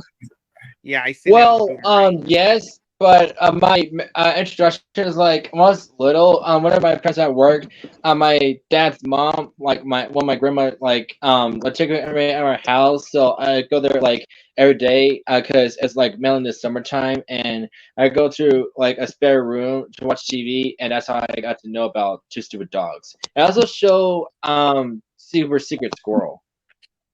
Yes, that's what I liked about the show, especially like you could go for like Two Stupid Dogs, in the middle it was Secret Squirrel, and then Two Stupid Dogs again. Like that was really clever what they did. Yeah. Oh, that's cute. But that's wrong. I just like how little dog he's just afraid of cats, but like when a big dog just says roof. Yeah. It took me a long time to realize that was Brad Garrett as Big Dog. Yeah, I was surprised about that too. Yep, and of course, like after they show us a few episodes of Two Stupid Dogs, they also show one episode of Secret Squirrel. Yeah, I just mentioned it. Oh yeah, they actually had a little crossover for a little bit in the Secret Squirrel episode where basically they're just on this game show, and it showed Yogi Bear and Boo Boo Bear, and it showed the Two Stupid Dogs next to them. Yep. Really? Because they were talking about his evil Morocco's evil brother Shirako. Yeah. Yep. Oh, and it wasn't the only crossover. There was also crossover where like the Two Super Dogs were actually in an actual real game show where like you spin the wheel and you land on a big number, and they showed a quick commercial mentioning Secret Squirrel Morocco that they have like Granny's dog treats. Yeah. I feel that too, and I love it's a parody of Price is Right. And who can forget about Hollywood? Remember that guy? Yeah. Hey, Christian, you remember Hollywood, the big guy that usually hangs out with them? The one that I just mentioned, that's cute, but it's wrong. Is that what it is, or is that someone else? Yes. Like he's really funny because it's just a coincidence how they always encounter each other. There's actually one episode without the Two Stupid Dogs where it was just Hollywood himself, and he's like a substitute teacher, and he's just teaching the kids. Wow. There is one where is like either blind or just like having eye surgery, and they're filling in for his service dogs. Yeah. Oh my god. Oh, there's this one episode I remember where the two dogs actually switch bodies. Oh yeah. Oh wow. And then now it's big dog scared of the cats while little dog is scared the cats away. Uh-huh. Wow. But yeah, this was truly a classic. Like, first, do you want to say a little bit something about it? Didn't really kind of see it all that much, to be honest. Okay, it's alright. Yep. Oh, and also this has to be a meme on Two Stupid Dogs. Ain't that cute? But it's wrong. Wrong. Oh wait, now that you mentioned that, I remember now. Yeah. Hollywood was kind of like the Donald Trump at the time, just saying wrong. You're wrong. Yep. And of course, they even show us a short clip of him going wrong at a singing bird. Yeah. Like this. Listen. Yeah, you really just La, like I said. There, go ahead, man. la la la la la. All right, since I'm fucking deaf now, let's hear it. La la la la la. But overall, for Two Stupid Dogs, like for anybody, it's a good show to watch. For me, I would put an A. Yes, for sure. Just a minute. Come on, form the hand. All right. Get the Grasp it warmly. That's a good one. Mama had a chicken. Mama had a cow. Dad was Dad was proud. He took her out.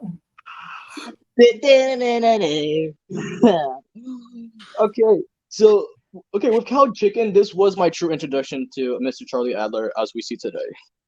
So very true. So very surprising about again, like his juggling and versatility about playing both the title characters and the red guy. And well, it's the show was just playing nuts again, like being your typical kind of like Ren and Stimpy type of clone. But at least with Cow and Chicken, it was better than Ren and Stimpy. Mm-hmm. Well, again, like I did say, like Rocco's My Life, it did have its moments to just stand out to not be over the top and stuff. I'm just saying. But yeah, there's definitely a lot of funny moments with Cow and Chicken. And yeah, with the red guy, he's so dramatic all the time. And that's what I like about Charlie Adler. When he plays the red guy, he just yells too much. It's just funny. That's the definition of ham. Mm-hmm. But yeah, for my ranking, I would put on B. Yeah. Hey, you know about that Cat dog. You know about that cat dog? I know that cat dog. Hey, where's all the poop go? And cat dog, where the cat poops, does it come out the dog's mouth or vice versa? But seriously though, this was one of like the strangest ones. This is kind of like one of those introductions about knowing about conjoined, like people being conjoined and stuff. That's really bizarre and ironic. And it's funny how you mentioned about the poop part first, because whenever what was it? Whenever like Cat licks himself and then the hairballs come out like dog's mouth, if you notice that from the theme song. Of course. I mean, well, again,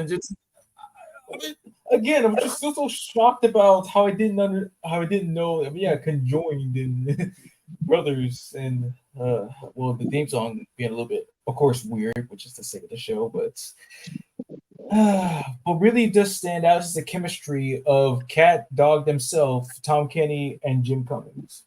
Yes, that they were very good as Cat Dog, and just the episodes itself. Like I watched like a lot of episodes of it, pretty good, and not just Cat Dog. There was other like good characters here and there. Like of course the person that lives with them, Winslow.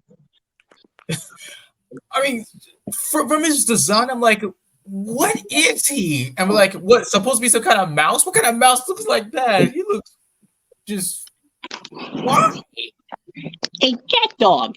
And it's like the accent he gives for like Winslow. Like yes, credit to Carlos Ozraki, of course. Yeah, like other different characters, like of course Rancid Rabbit. Billy West's character, the Green Rabbit. It's revealed that his fur is not actually green; it's actually just freaking pink. And like he always has like multiple jobs. Like this one time he was like the president at one point.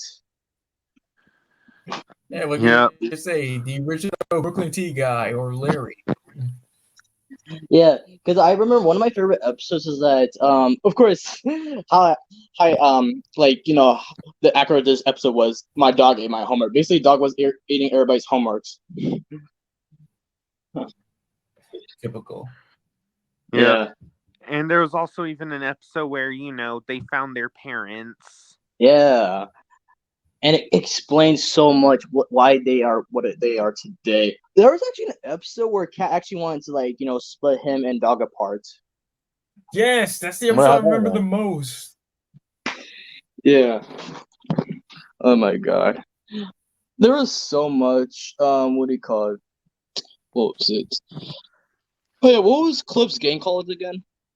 Oh wait, yeah, they're called the Greasers.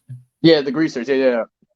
Man, they would just like torture Cat Dog whatever chance they have. But there are times where they actually could work together here and there if like the world was almost gonna end. Because I do remember that in an episode. Oh god. But yeah, you can't go wrong with Cat Dog because I did say with Hey Arnold and Rugrats, it was one of the OGs I watched. So for my ranking, I would give it at least an A.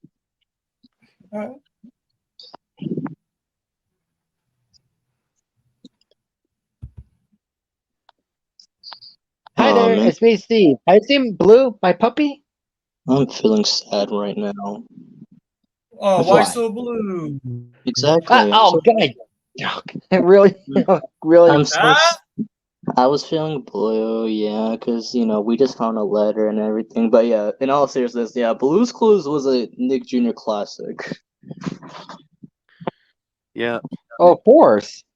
Like, wow. It's like one of the best, one of the best Nick Jr. shows ever. I mean, come on. Who wouldn't want to watch a show like this? Exactly. Like, yeah, with Blue's Clues was Steve and Blue. And what was so surprising as we learned as as we were growing up that Blue was actually a girl. I know. That threw me off. Like, wait, this whole time Blue was a girl? Yeah, I felt the same as well. I mean, holy crap. I mean, I honestly thought Blue was a boy, but it turns out once I became an adult, now I realize Blue is a girl. Yeah. And then there was the nostalgic parts of the show. Like whenever Steve had to like pull out like his little notepad and then with his crayon, that was like one of my favorite parts of the show. Yes, anybody for that. So who's interested in drawing to just try and let me try to do that. Well, that's not actually Steve doing it. It's actually someone else.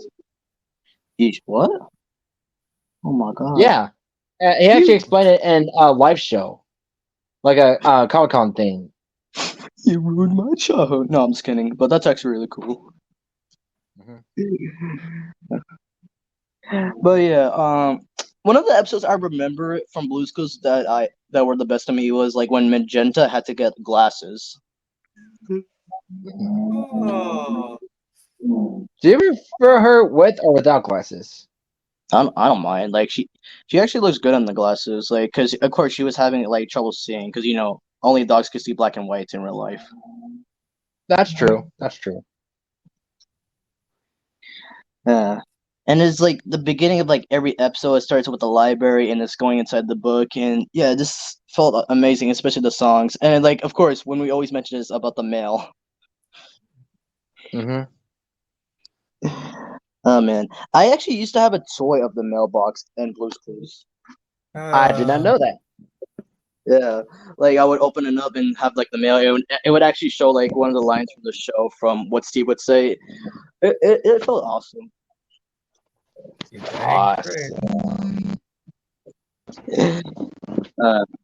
Okay. First, what do you have to say about Blue's Clues?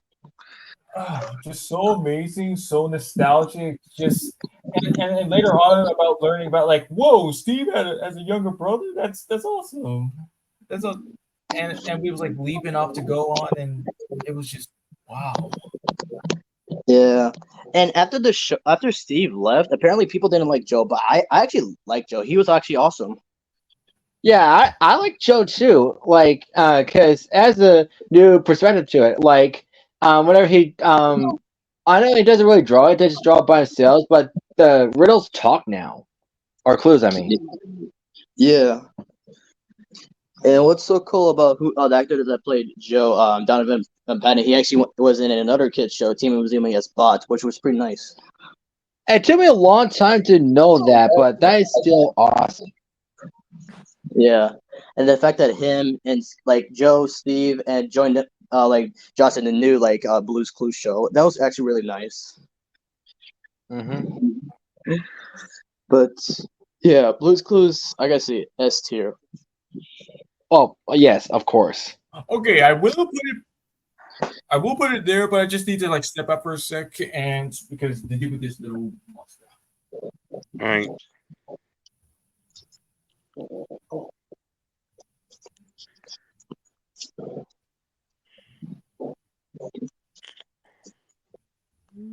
Yeah.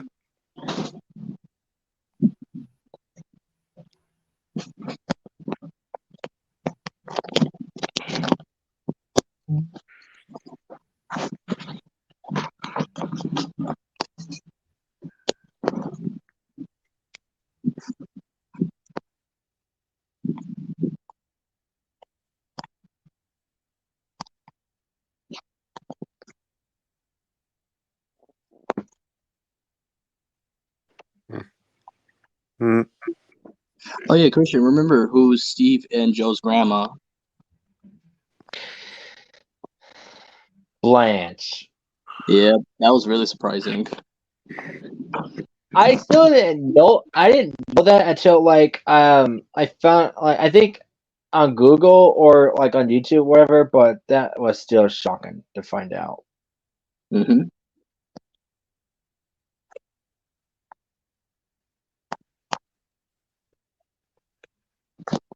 Yeah, and I always wanted Steve slash Joe's notepad because it was shaped like the couch and everything, and it was nice. Yeah, that's really unique. Hmm.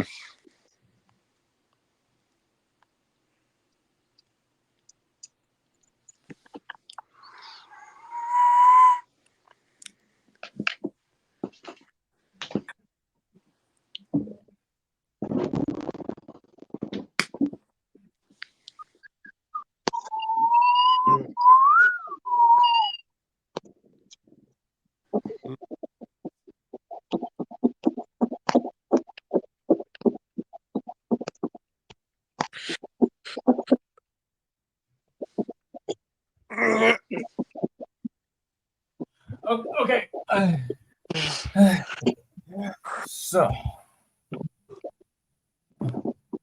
So, first and foremost, we just have to say that Animaniacs is one of the greatest and most important animated shows for a reason. Because yes, it has to do with the great, brilliant, clever writing, the memorable characters and songs, just everything holy that you ever want in a show that just brings the funny and brilliance, of course.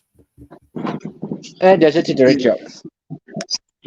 Yeah, yeah. Okay, can Before you actually, slow down, Roadrunner? I was about to say, what do you call it? Oh, before actually watching the show Animaniacs, I actually saw this video of Animaniacs versus Slenderman. Really? Wow. What? Yeah, Why? Why would you do that? because it was an interesting video. Because I've seen the Animaniacs and I want to see how they are and this video I watched, and surprisingly, they got along with each other.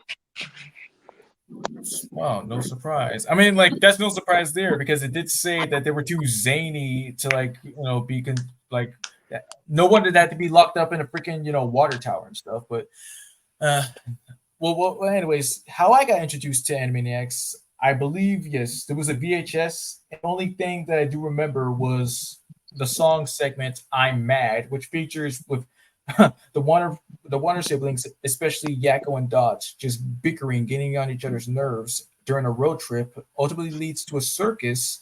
And it seems like it's gonna have a great ride at home, but then they just start bickering again. Mm-hmm. I remember one of the dirty jokes is when I was surfing the web was oh yeah, they were camping. I got what was it? Yakko was saying he got the dogs, and then Dog was like, I got the buns, and I was like, oh my god. Come on. I mean, yes, I do remember that. I knew you were gonna bring that up. Oh my god. And yeah, with the writing and everything, and plus also getting introduced. Like, yeah, and it reminds me back in 2020 when I watched this video with Jess Arnell and Rob Paulson reacting to kids reacting to Animaniacs. I saw that too, but not in 2020. Mm.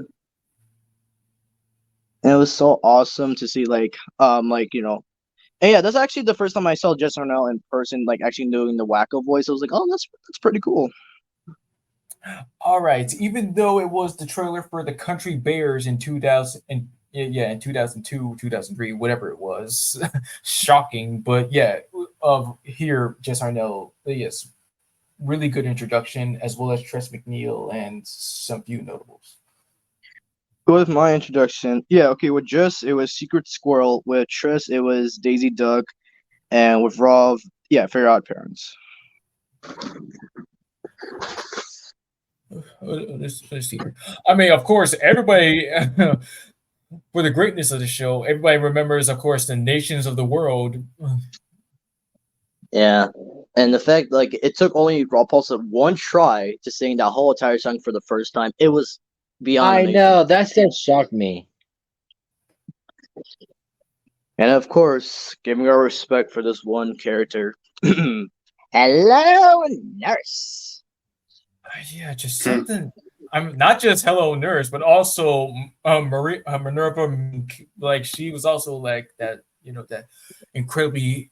Even though like she is supposed to be a mink, but she's just so goddamn attractive. And I'm like, whoa, I can see why like she wasn't really kind of like appearing in the reboot as well as Hello Nurse because things change. Yeah, that kind of like I was like, I gotta know because kids will like never get the jokes of like how it used to be in Animaniacs, but hey, they gotta do what they gotta do. Oh yeah, for Animaniacs, I would put on A.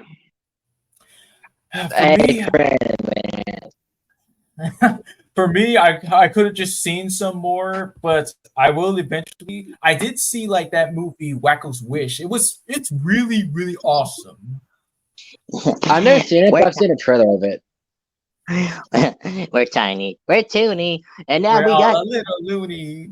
Yeah, Tiny Toons was a great show. Like, yeah, I first got introduced to the hub, and yeah, just seeing these like little versions of the Looney Tunes characters we know today, it was a really interesting concept. Yep, I agree. Oh my The god! best thing that I do remember from was the movie How I Spent My Summer Vacation. That was such an awesome pleasure one summer that time. It was, yeah, because I remember you recommend that movie to me. I actually watched it. It was pretty good. And the best part is, it was even released on Rob's birthday. Yeah, Wow. really. Yeah. Yeah, there is more to this show. Like, yeah, even like the OG Looney Tunes characters like showing up, even Bugs being the teacher and all. But of course, there was that one Ben episode with the root beer. Oh yeah. It wasn't really root beer, just beer. Yeah, of course, Bugs Bunny was helping Buster out how he can be better and like, how to make that pea brain stop torturing him. Mm-hmm. And the voice talents of like Charlie Adler, Tress McNeil, Joel Lasky, Maurice LaMarche, Don Messick, Cap Susie, Cree Summer, Danny Cooksey, and much more. John Kassir. Yeah, that's the thing though. Like with Buster and all, like yeah, I can see why Charlie kind of left the show afterwards with Buster because I did like his Buster, and then when John Kassir took over, I was like, there's a slight difference, but I didn't really mind John's like Buster that much. But yeah, just leaving the show because all Charlie wanted was like a part of the Animaniacs, which I could see why. I respect his opinion, but still, I mean it makes sense too because Charlie's been acting, as I said earlier, since he was like 15 to 16. So I'm like, yeah, why not give him a part in Animaniacs? So sad, but yeah. Well, also, and one thing that I liked about Toonie Tunes, like, if y'all saw, they actually did a Nightmare Before Christmas reference in there. Mm-hmm. All right, that was from Night Ghoulery, I believe. Yeah. Yep. Mm-hmm. And yeah, what do y'all think of the way Jack Skellington looks in there? I mean, like for those who have seen it, like he looked all right. Like I'm just interested in like the parodies or the stories in general. Like that one with freaking like Buster and Plucky about like experiencing like if there's like any monsters around. That was an Abbott and Costello parody. That was Abbott and Costello Meet Frankenstein, one of the funniest movies I've ever seen. Uh, there was even a reference to Michael Keaton's Batman, where Plucky was like saying, like, take out the suits, and when he takes it out, it's completely like just Michael Keaton. And what I was so surprised about, Michael related, is that Michael Bell actually voiced Batman in that one. Oh, that's cool. Oh yeah. Also, oh yeah. Because of that, yeah. What you just said, that was kind of like supposed to be the start of like the Plucky Duck show. Like it wasn't really kind of like a show. It was like a clip show where Plucky Duck was the focus. Mm-hmm. Yeah. Like again, I wish I could have seen more of the show. Like that's just my opinion. Well, same here. I mean, I've seen episodes here and there, but not fully. All right, Sonic, he can really move. Sonic, he's got an attitude. Sonic, he's the fastest thing alive. Yeah, so this is like the one true Sonic for any fans out there. I mean, like, I mostly prefer Sonic X and Sonic Prime, especially Sonic Prime, but still, this was kind of like, anybody. All right, go ahead. All right, well, yeah. It just evolved from me reading the comics, or like it was either like the comics or the I mean, like I can't really find the word for it. First, like also reading that on PlayStation 2 with Sonic Mega Collection where I read them, but actually seeing the show a little bit, it was impressive. And let's see, like one of the best stuff, like of course Jim Cummings as Robotnik, seeing like Rob Paulson as one of the characters, Antoine and Capsusi as Sally. Everything. It's just the casting that got me intrigued. Yeah, that's what it caught my attention to when I first watched the show as well, was the casting, because compared to other Sonic like shows, this is the only cast of like the Sonic franchise that are not linked to like any anime in some kind, to be fair. You're right. Yes, a full on. Oh wait, no, I must be thinking something else. But you're right. Because with Sonic X, of course, yeah, anime related, and then with Sonic Prime, even though it's Canadian actors, they also do anime. So like, yeah.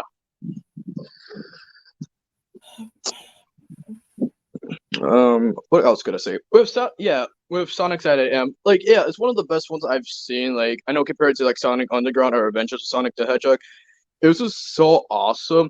Of course, when you mentioned the cast, like Jim Cummings, Rob Paulson, Cap Susie, of course, there was also Charlie Adler, the late Christine Cavanaugh, let's see here, Chris Summer, Frank Walker, and much others that I was surprised about the cast. Tim Curry, of course, obviously, yes. Yes, and again, I hope he had a good happy birthday yesterday. Same here too. Yeah. I just wish they could have gotten more, but I it's good what we had here, but still. And then you told me it left on a cliffhanger.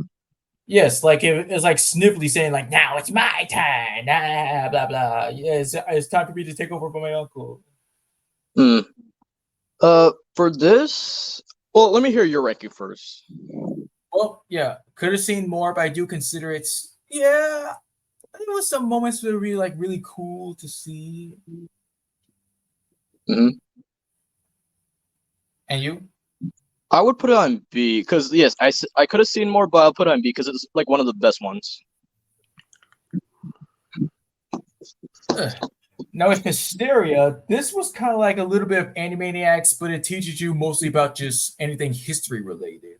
And well, it does have moments about being musical moments and memorable characters. And I do remember way back seeing like in history class, it was like, oh yeah, like I've seen this before. I first saw this as like some kind of like somebody doing their own parody version of the Looney Tunes Enormous Marathon, combining both Looney Tunes and Hysteria. That's funny how you mentioned history class, because the only history related shows I would see in history class was Liberty Kids. Oh my god, I remember that too. And there's Like, seen yeah, Liberty Kid, but I've heard of it. yeah, it's so cool. And like they would have guest stars like Sylvester Stallone and Arnold Schwarzenegger. Really? Wait. Billy Crystal was there too. Exactly, yeah. And even though it was like full on Canadian cast, I just like how they brought these guest stars here and there to That teach us is about history. awesome. It is. Dang straight. But I actually want to what more? watch Historia. Historia? No, that's Liberty Kids I'm talking about. Oh well, okay. I want to watch Liberty Kids since you mentioned about that. But Yeah. anyway, So Fresh, where would you put this ranking? Let's see. I would say might see it, like see some more about like well you know. All right, now it's Zaboomer food. This was like my crap back then because like since I'm an animal lover, but what really shocked me and what's both shocking and sad is like yes, the lemur that did play Zaboomer when he's not talking. And yeah, that's the thing. If you do notice, like every time when they call Zabu, yeah, that's the lemur's real name, Zabu, and like when he eats the beans and then he turns into what you know, he turns into a puppet basically. Yes. Oh, I see. You can really see it, but in real life, the lemur that played Zabumafu, it passed away. Yeah, I did hear about that. when did he die again? When? Yeah. So, all right, well, just okay. Oh. Okay, I'm sorry for like gasping, but when you said Zabu, I was like, I've heard that name before, and I was like, oh yeah, that was a tiger in Superhero Squad. Oh wait, What? Really? Yeah, we call it. Talking about that? Are you talking about that jungle guy? Yeah. Yeah, his name was Kazar. Right. Oh, okay. So yeah, the lemur that played Zabumafu, yes, like he passed away in 2014. Oh. Wow. I do pay my respects, but although I didn't watch the live action that much because I just watched the one for animation. But I just remember like the theme song, like Saboomafu with the Crab Brothers. Yes, the theme song is my freaking crap too as well. Like it's so freaking catchy, and of course, like who could it be? When you're like, do you know what kind of animal it is? And then Makazika mystery animals here, and yeah, the classic episode I do remember: dinosaurs, cats, fast and slow. What was it? The puppy one, and well, yeah, that's one of my top ones that I remember. All right. And let's see your ranking overall. Oh yes, overall I put it A. I am the knight. I am vengeance. I am Batman.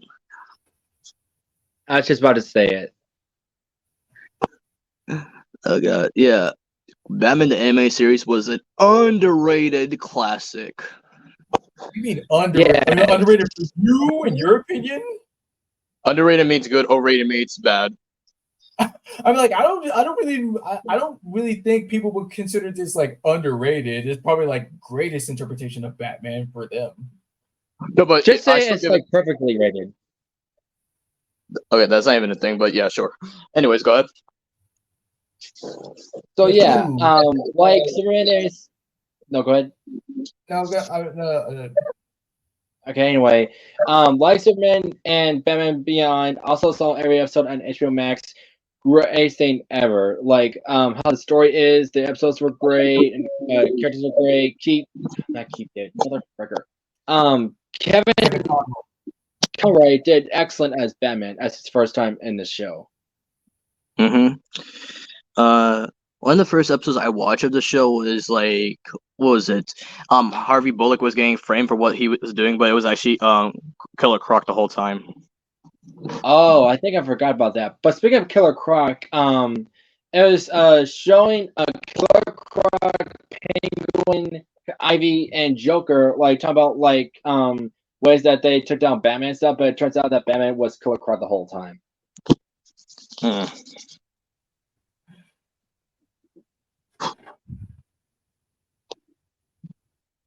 And what's unique about this? It actually had like a sequel, like not Batman Beyond, but another sequel called the New Adventures of Batman with new redesigns.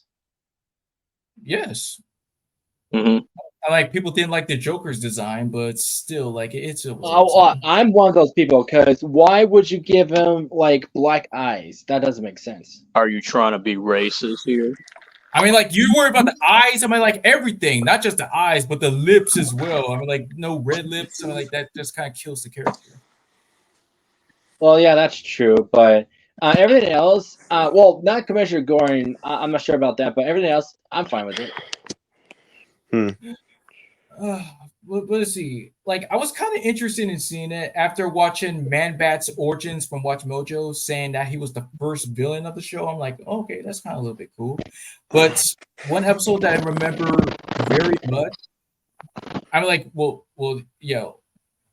my senior friend in animation class, like, he suggested it to me, and well, I remember like the Baby Doll episode, which is ironic and sad how Oh man, that is the most traumatic episode ever. it's just ironic how Batman was robbed of his childhood, stuck in that caused the a grown woman in a little girl's body. That's what it is. And that ending is so unspeakable. Yeah. It's just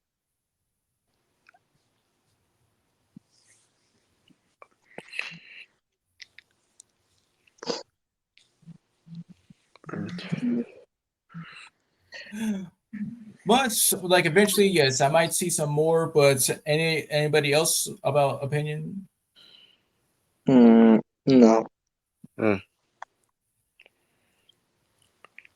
But S. Say please. Oh, next time. Anyways, Pause. Okay. so demanding. Put an S. Say please next time. Sorry, I'm so sorry. Didn't your mother teach you how to do manners?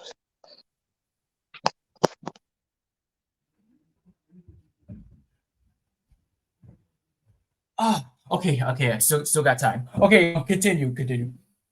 All right. Okay, fresh. You Spider-Man 1994. Holy fudge! Even though that, yeah, the first animated Spider-Man series that I have seen, like I have seen Spider-Man and His Amazing Friends. Like the only episode I remember was when Captain America came along. But even though this was considered one of the best Spider-Man shows, the action was kind of a little bit limited due to the stupid amount of censors from Fox. Like, here was their list of no's. There was like no uses of the word kill, death, or die, no blood or injuries, no guns with bullets, no punching, no breaking glass, no harming pigeons, no blood-sucking vampires, all that junk. Yikes, that's a lot of censorship. That's basically for kids censorship. And get this too. X-Men that came out around the same year, 1994, they were allowed to get away with all that stuff too. I mean, like, that's just. Yeah, I can see why. Yeah. Oh yeah, I watched a few clips of these few episodes of this Spider-Man show when I was little. Like, I had them on DVD. Oh, cool. But the one thing that sticks out is like the freaking theme song. The theme song was extremely cool. What's unique about it is like so I'm saying Spider-Man, but with a really filtered voice, like Spider-Man. Exactly. And every time when I see that title, it reminds me so much of those Spider-Man coloring books I used to have. So very much. It just makes me just have joy. Yeah. Oh yeah, and when I saw this was how I got introduced to like the three Spider-Man villains. This was how I got introduced to Venom, Green Goblin, and the Spot. Right, yeah. Back when the Spot was thought of as like one of the worst and kind of strange, weirdest supervillains around until Spider-Verse changed that. Yeah. If I'm gonna be honest, I think I most likely preferred the Spider-Verse Spot. I am everybody the does, bro. Spot.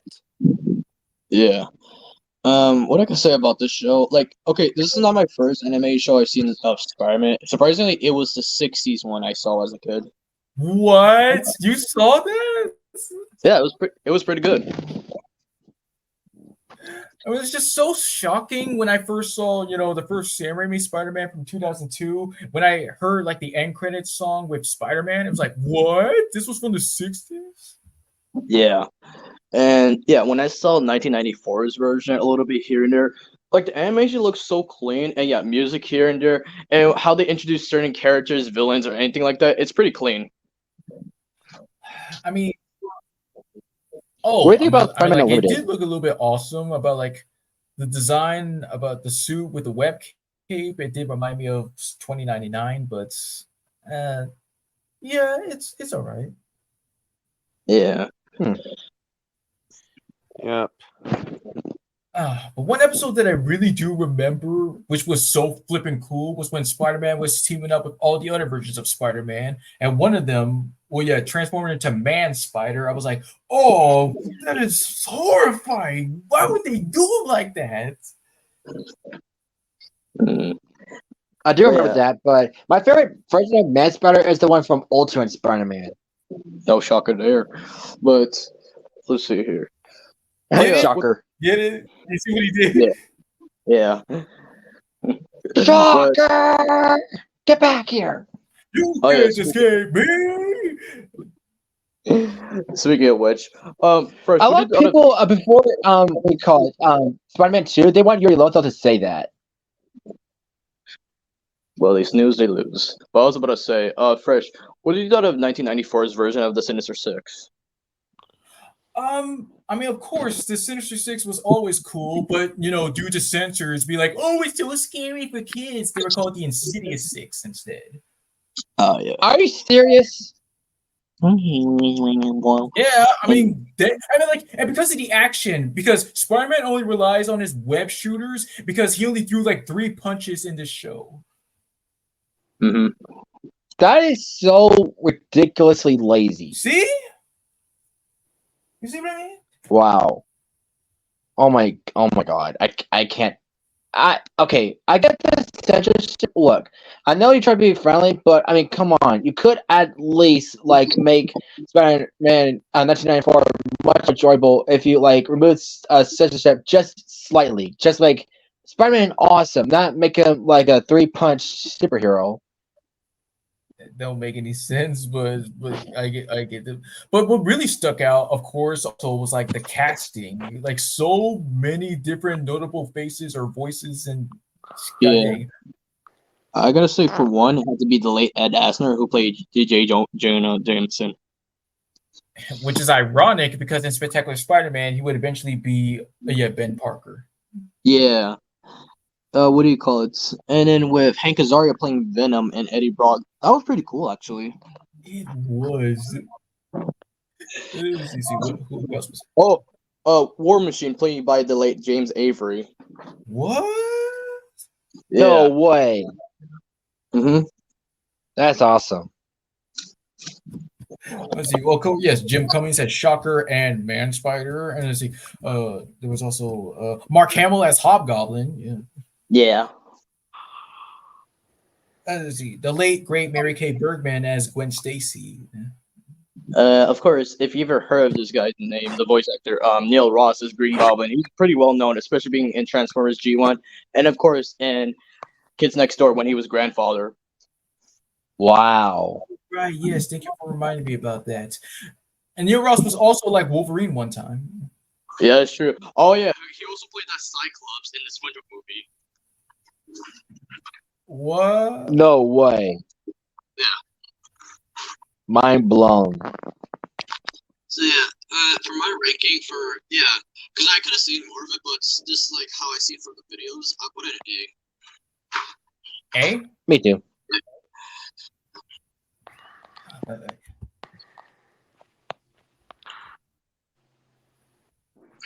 Hey everybody, let's go on down to South Park. Gonna have ourselves a time because South Park would have to be, yes, it's my top favorite show of all time. It's just so much perfection about it.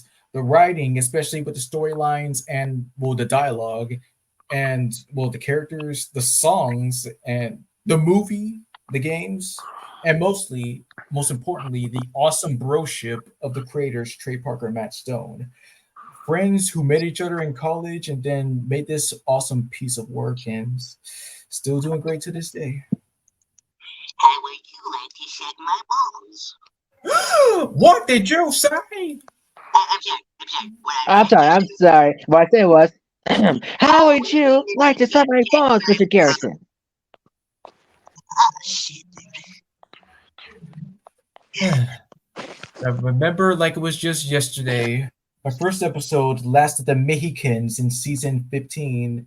I mostly started with season 15, but then experiencing other awesome stuff.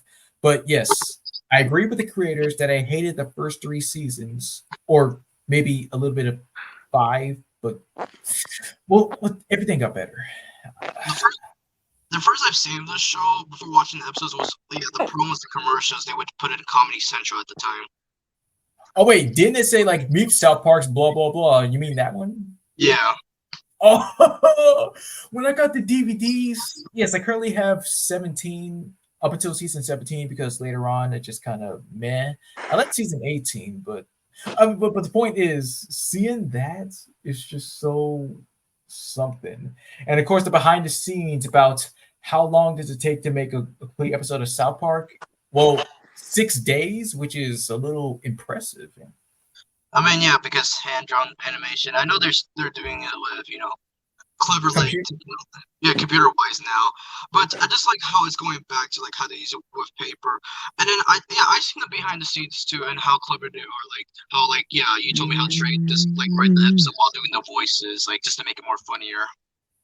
Well, yeah, Trey, like, yes, he does do like all the directing and writing for most of the show, but yeah, and just handling the majority of the voices, which any creator would want, and that's what made me want to like do that for the future. And let's see, well, the best thing that they ever done would have to be, of course, the concerts. That was phenomenal. Oh yeah, I seen that too. The whole thing. No, not the whole thing though. Like clips on YouTube, especially them doing the theme song. Okay, well that's fair enough. You get a pass there. Yeah. And people are like, "Oh my god!" When Trey does Cartman's voice, he doesn't even need to pitch it anymore. He just does it like that. That's what I heard from the comments.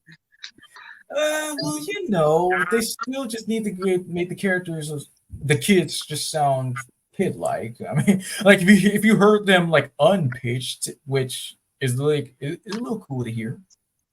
I remember the dark pilot intro. Okay, the dark. When you say that, what exactly do you mean? Like when they were singing this the theme song slow in a way. Oh, right, because that was supposed to be the original theme song, but it was like too slow, so they shared that for the ending. So yeah, the band Primus, they just re-recorded, the lines instead of the music and stuff. Yeah. Yeah, and if it wasn't for South Park and its great work, Trey Parker would have got hired as Belter Brad for Despicable Me 3. Yeah, because like it was one of his best experiences to do. Because like most did it for his daughter, I believe, if I remember correctly. And I mean, yeah, he did explain in an interview like this is like one of the few projects he could actually let his daughter see at the time because she was little, but now she's all grown up. Like, yeah, doing half the voice now along with Matt and Trey, but that's awesome. Whoa. And when you say like the one of the many few ones you could actually watch, don't forget that she was also like made one of the voices of Ike, and you saw the behind the scenes, and she was I seen the behind the scenes, and yeah, I noticed the woman that was recording was Trey's wife at the time. Wait, at the okay, and this is a little sad here. When you say at the time, though, like I'm sure they still are together, but yes. Of course, Cartman's mom, Leanne, she is based off of. I'm not talking about his ex-girlfriend from here and there. It's like when you said. It's like when you said at the time, though. It just kind of like a little bit, like when the video was recording at the time, because it did say they're like kind of divorced at the moment. What? Yeah, that's kind of sad. But hey. Well, nevertheless, South Park does remain like one of the biggest like things that ever the gifts for me. So yeah, I would put it at this as well. It seems Okay. today that all you see is violence and moods and sex on TV. But where are those good old fashioned? Yeah, go ahead. No, I just like how we're just saying that together. Yeah, go ahead. That's actually kind of a little bit funny. What's ironic, every time you see that theme song and stuff, or when you first see it, you probably think, oh, it's just gonna be all like happy-go-lucky and entertaining and stuff. But no, reality is just raunchy stuff, especially in the later seasons. But nevertheless, it does remain one of the funniest shows ever. I mean, it's funny how you mentioned this now because recently was the 25th anniversary of Family Guy. Well, yes. Like I did see a little bit of the thumbnail about the cats explaining how it is for them, reminiscing on life. But let's see, with Family Guy, yeah, it was the second adult animated show that I've seen, and it's my first episode. What was it? A fish out of water. Everything from there, it was winning. It was going uphill for me. One of the first episodes I watched of Family Guy was like when Peter and Brian caught Quagmire doing it with Loretta. Oh, that's a good one. Yeah. You keep talking about it. I'll be right back. And I just like how Cleveland just ate the spears like Popeye, and he's like about to beat up Quagmire with a bat. Glenn Quagmire, you're dead. Yeah. Oh yeah, one of the most funny moments some of the most funniest moments in Family Guy, it's definitely like, sometimes the intro gets messed up. Yeah. Like I remember this one time where there was a lady in the crowd and she was like, we gotta talk. Oh, right here, right now? Yeah, I'm pregnant. Lois, I don't know what she's talking about. Let's continue the show. It's a Family Guy. Yep. And also before they remade the animation, there was also one mistake where when they start saying all the things that make us, and suddenly Peter falls off the stairs. Have you ever seen the intro where it just shows like what was it? Chris. It was Chris. It was Trisha Takanawa, I think, and no, wait. Oh, you sure? Am I right? Yeah, it was all three of them. That was just in the intro. Oh yes, I did see that too, and I saw the comments about saying like, "Oh wow, Chris can sing actually really good and stuff." Yeah. And of course, there was also an episode where Stewie messed it up. He was seeing this monster in his dreams, and suddenly he messed it up by saying pumpkin pie. Yeah, speaking of Stewie, it's always so confusing when we're trying to say laugh and cry or F and cry because they made a joke about that in one episode. Yeah. What do you call it? Learning about Stewie's origins of his voice, learning that Seth MacFarlane took inspiration from this one actor called Rex Harrison. Yes. And then when I actually heard that Rex Harrison from this one video, I was like, oh my god, I legit hear Stewie in his voice. And in fact, yeah, speaking of that, Stewie and Peter are said to be like the hardest voices for Seth to do because they leave them like red in the face anytime if there's any scenes with them together. Yeah. And that's another thing with Seth, like just being the creator, doing the voices, and doing the early writing at the early seasons. I know he doesn't do the writing today because that's been out for like years now, but still, like it's still amazing how he does all the voices along with Alex Bernstein, Mike Henry, and Seth Green. Yep. Exactly. One of the other influences for me to just follow through into that career because who wouldn't want to do that? I mean, yeah.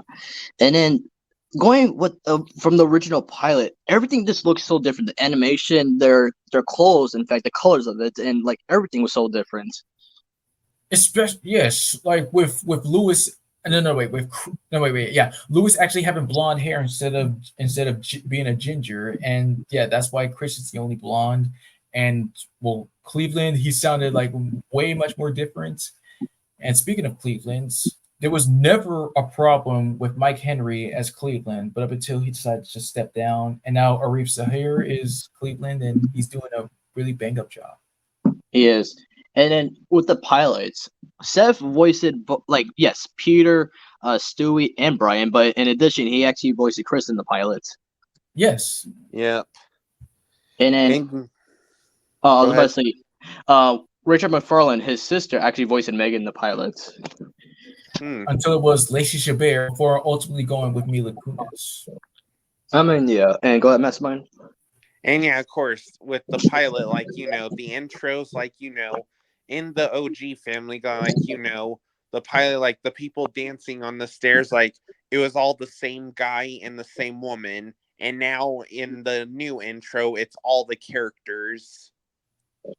Yeah, and like in the episode where Cleveland came back, like he was like, Mort, you have to go. They want me back. And be like, oh, okay, I know when I'm not needed. And you okay? What do you care? What's up, fellas? Yeah. Hey, Jeff, what are you doing here? Oh, Cleveland, I'm here for your show. What? Oh my god. Yeah, especially the songs in the show. Like, of course, who could forget about the bird? What's the word? The bird's the word. The bird is the word. Yep, and Yeah, also even though the there are Family original- Guy. And also, you can't forget all the Family Guy memes. Oh yeah, especially the one where Peter, like, you know, trips and like, ooh. Or the one where he gets ice cream and then Tom Tucker spanks him, which is a Kramer versus Kramer reference. Yeah. I want ice cream. Yeah. No, Peter, you finished your food. You want you get back here right now, mister. Don't you get down from that chair and you're in big trouble. You put the ice cream back right now. I mean it. I'm not kidding around. I'm not going to say it again. I'm back. If you put that ice cream in your mouth, you're going to be in big trouble, young man. Do it again. I want my mommy. I want my mommy. One the best you got. That was a good meme too. Yep. And another meme that's famous from Family Guy, the Eppercack one. Who wants chowder?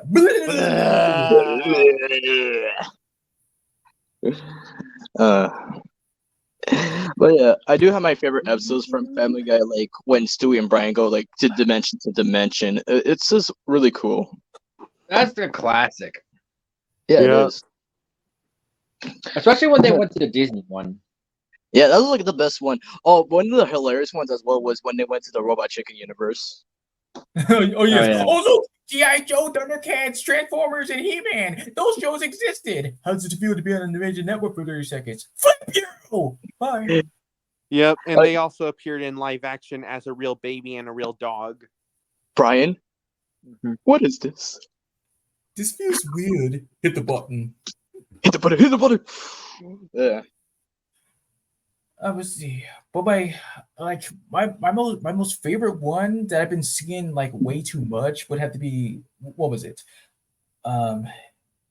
Meet the Quagmires. Yeah, Peter goes back in time to relive the life that he wishes to do, but he accidentally marries Molly Ringwald, and Lewis is married to Quagmire. It's like a Back to the Future ref parody. So, I mean, fresh. Who else but Quagmire? He's Quagmire, Quagmire. You never really know what he's gonna do next. He's Quagmire, Quagmire. I thought you were gonna say it. Oh, you did.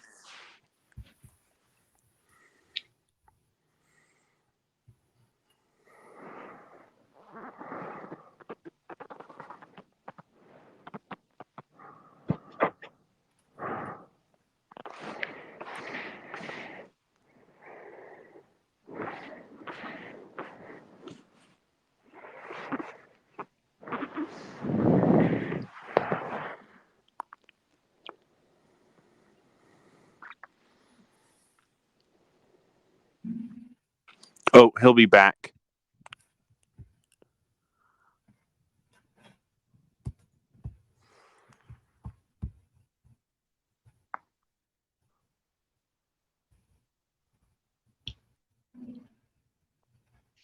Showtime. Wait, how Why much? didn't you face? You look terrible. You look amazing. Oh, he's back. Oh wait, no. He said he'll be back. Wow, man. Okay.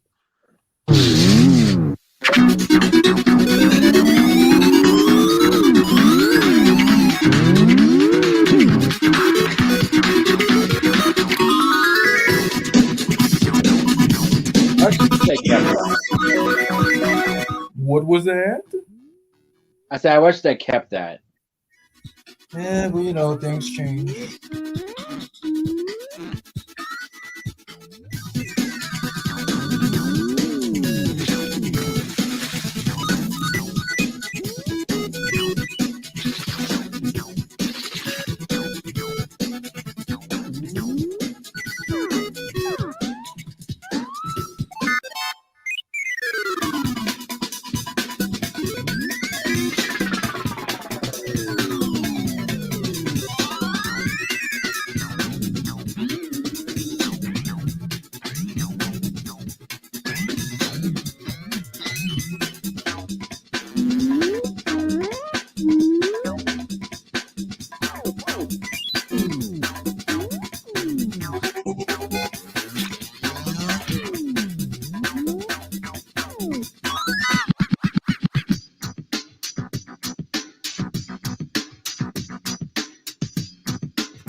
Okay, I shall return too.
Oh. All right, let me guess. He's probably gonna go shower. Probably.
You all know the rules. No real names, no cell phones.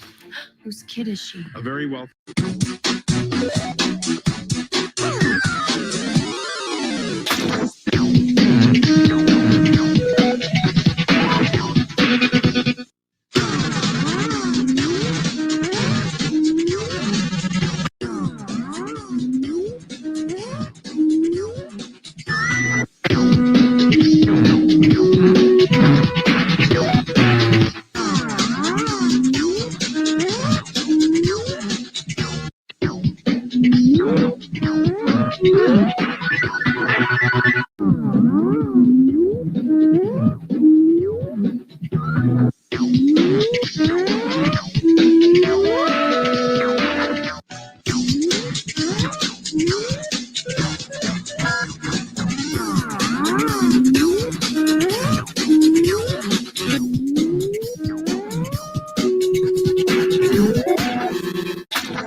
Oh, the Halloween ones. Yeah.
What?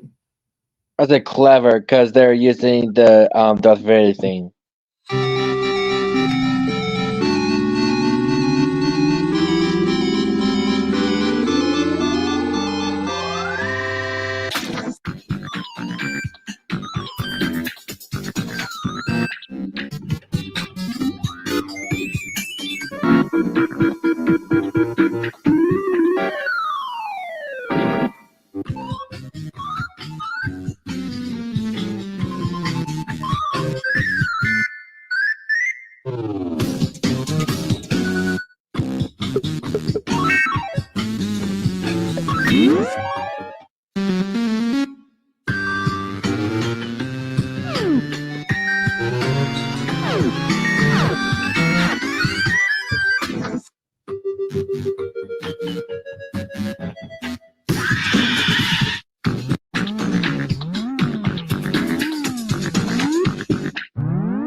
Nostalgia during those times.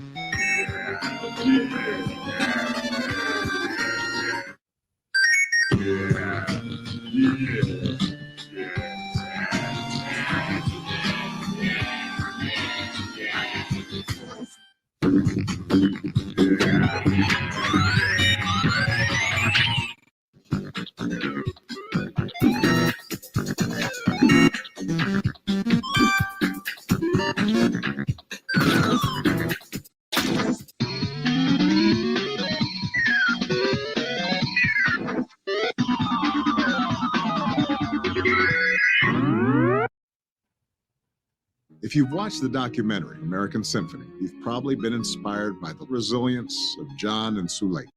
Coming up next, it's Baby Looney Tunes on Cartoon Network. I can't believe that Greg Sykes was part of this. The Brave and the Bold on Cartoon Network. I was about to say we're on that too. They just showed up. Coming up next, it's Ben 10 on Cartoon Network. Ben 10 Alien Force is coming up next. Coming up next, it's Ben 10 Alien Force on Cartoon Network. Up next, it's Ben 10 Ultimate Alien on Cartoon Network. There's not like a different guy too besides Warner and Greg Sipes. They what? It's not like a different guy too besides Greg Sipes and Warner. Coming up next, it's Foster's movie, Destination Imagination on Cartoon Network. Up next, the Powerpuff Girls continues on Cartoon Network. Jopsaki Chooks is coming up next. Chowder is coming up next. Coming up next, it's Chowder on Cartoon Network. Total Drama Island is coming up next. Coming up next, it's Total Drama Island on Cartoon Network. Up next, it's Total Drama Action on Cartoon Network. Up next, it's an all-new Totally Spies on Cartoon Network. Coming up next, it's But who could ever forget about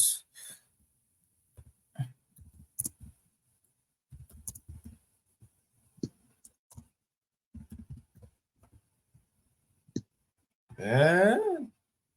Mm-hmm.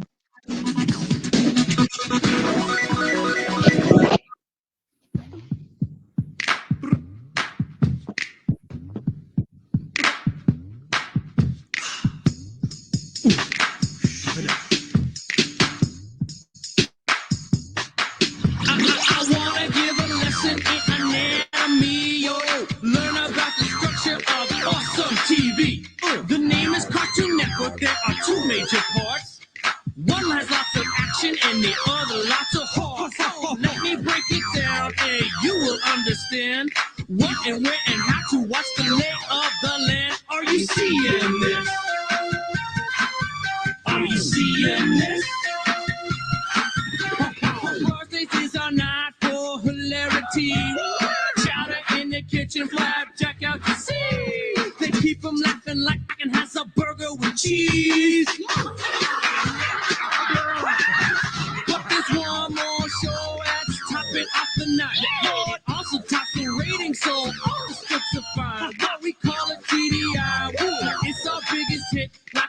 know that everybody's loving it. Are you seeing this?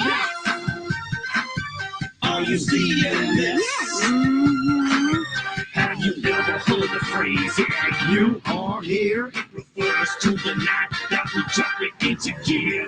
Batman, Ben 10, alien force, and the secret Saturdays keep us on course. Morphing into Martian, saving the world. You are here, it's tons of fun, careful not to hurl.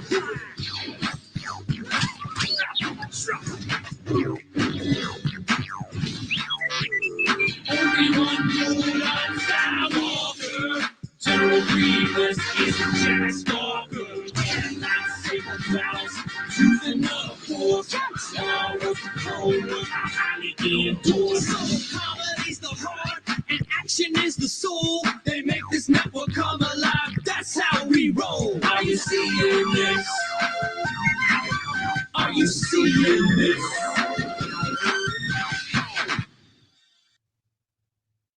Man, never gets old.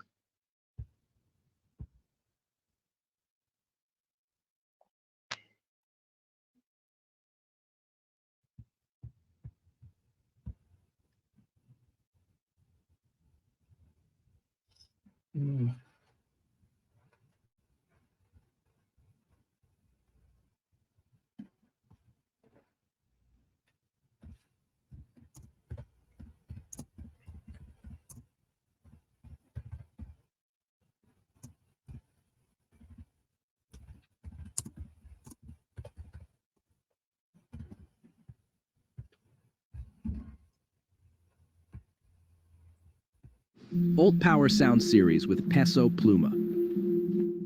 Ando muy en alto, el peso con arca, el dinero. Me toca para ese buquero. Desde Jalisco me estoy quedando con el mundo entero. 8, 7, 6, 5. Stop the countdown. This is Mission Control. We're preparing to launch Tom and Jerry into deep space. But before this hilarious mission can get off the ground, it's up to the filmmakers to follow the blueprints and construct a cartoon that'll fly to the stars and beyond. Want to see how they made it happen? Then let's blast off. Yeah, montage. Cat sees mouse. Cat chases mouse. Cat and mouse destroy everything in their path. For over 60 years, Tom and Jerry have been causing chaos and cracking up generations of fans. Tom and Jerry? Oh my God. Classic slapstick. Slapstick's always funny. Like most kids, I grew up loving cartoons. It's always been funny, and it'll always be funny. It's all part of a legacy. You know what I mean? What's nice about these characters, they will live on beyond all of us. For this latest animated adventure, the film's creators wanted to take Tom and Jerry to a place where no cat and mouse team has ever gone before, as they traveled the cosmos to bring their hijinks to the planet Mars. Making a cartoon is no easy task. It takes dozens and dozens of creative people working nonstop for months just to bring Tom and Jerry to life. No time for catnapping on this job. I wrote the script actually 2 years before the film went into production. How am I going to send Tom and Jerry into space? I didn't really know what I was going to do. Okay, I need to get them from the house to Space Place, then from there to the rocket. The rocket blasts off, it goes to Mars. Tom and Jerry are stranded on Mars, and they encounter the Martian civilization there, which they disrupt and cause an invasion on Earth of Martians. I make myself laugh when I write this stuff.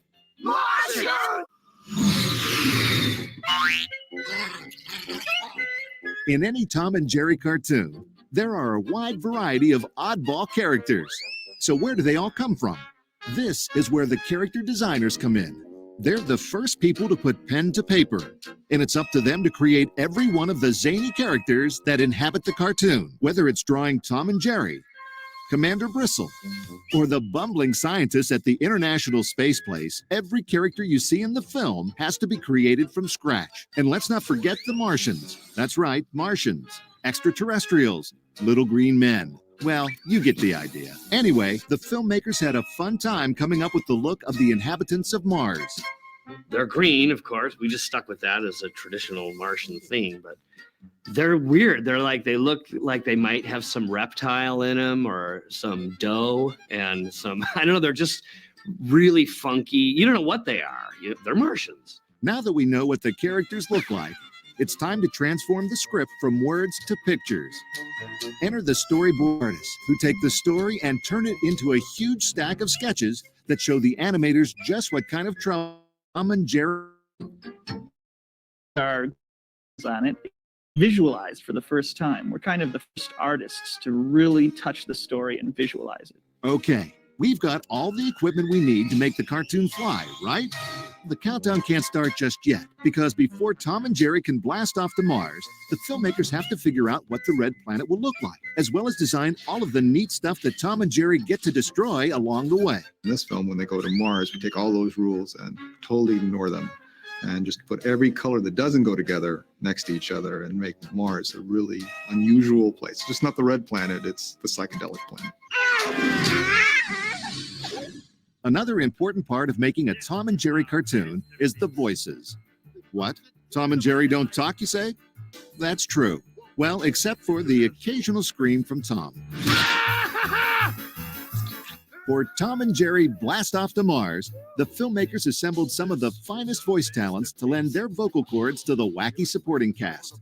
The myth of little green men will soon be to rest. The recording is probably the most fun. It's because it's just hilarious. I mean, you're just in there with a bunch of friends laughing it up. It's really fun.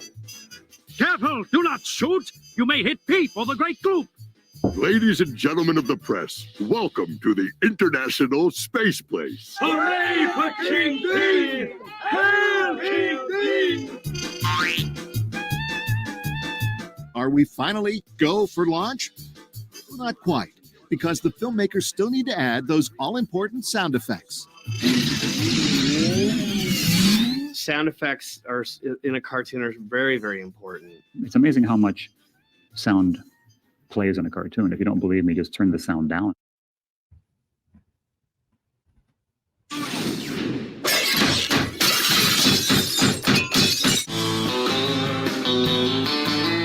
Cat or mouse?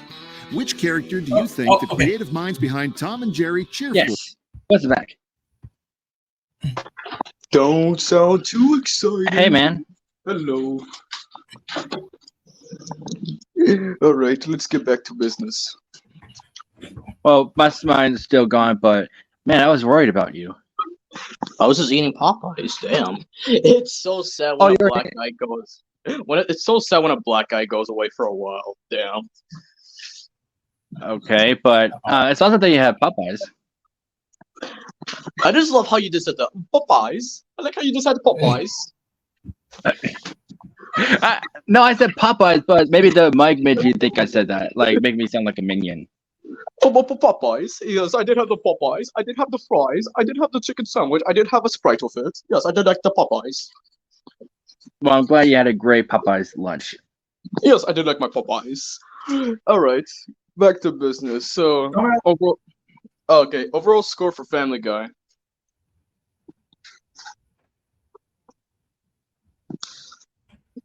First, I was asking you.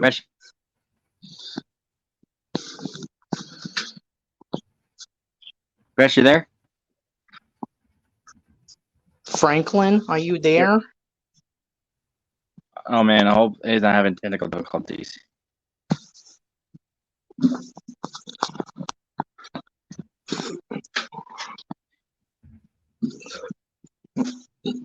You know, back when Mickey Mouse Clubhouse came on, it was like nostalgic. But then they all of a sudden have like sequel shows like the Mickey and Roasted Risters and then Mickey's Funhouse. Like, did you like that? No, because I didn't watch it. And it's funny how you mentioned Mickey Mouse Clubhouse is because I actually played a Roblox game of that yesterday. I did not know they made a Roblox game of it.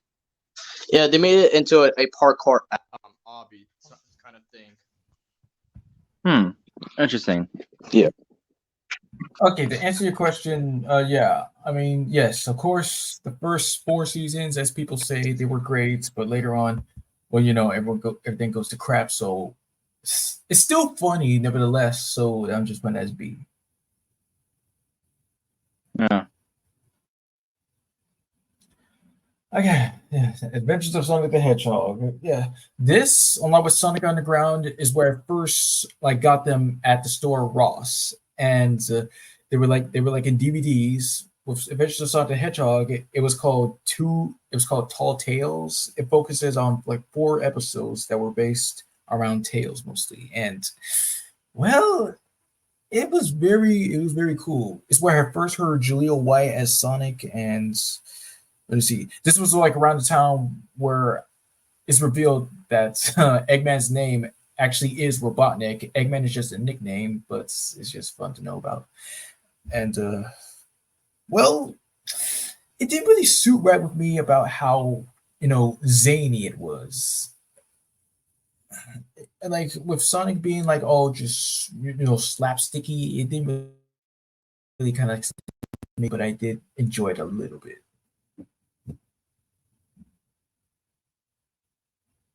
Makes sense. And do you prefer Robotnik or Eggman or both? What? I said, do you prefer Eggman or Robotnik or both? You're breaking up. Hey, Fresh, he's said- asking. Oh, sorry, I was about to say. He says you're breaking up. He's asking if you prefer Robotnik or Eggman, Fresh, like name wise. It's all one name, Dr. Ivo Eggman Robotnik. So it don't make any difference. But yeah, I want to say my opinion. I did watch a little bit of Adventures of Sonic the Hedgehog when it was on Netflix, surprisingly, because my brother was watching it. And yeah, it turned out really good. Like how you said, this is the first time you heard Jaleel White as Sonic. For me, it was Sad I Am, but it's just crazy how he's been voicing Sonic for like 3 projects, and it's so cool. Yeah, and of course, my introduction to Joe. Oh, go ahead. I was gonna say my introduction to Joe White as Sonic was, of course, Sonic Underground, but we'll get to that in a minute. Yeah, and then what do you call it? Getting the did you explain about Jim Cummings' early pilot? Oh, right. Yes, in the pilots, it was like there were things different. Like it was Jim Cummings that was Robotnik and Scratch and various other voices. And from the video we watched yesterday, remember from the panel he was doing, it was oh hiccup. Okay, so he was basically explaining how because they had to like record separately in like the USA and Canada, and it was kind of difficult at the time just to send the files and everything. So they just went with a Canadian actor. Yeah, because Jaleel was the only American actor, and like just like you said, it was dang. Because this kind of reminds me of this Canadian show that Tony J was in, because he was the only actor from the USA that was recording his lines in Los Angeles, while everybody else was from Canada recording their lines. But if you were like James Arnold Taylor and actually going to Canada and recording your lines there, then that was the solution.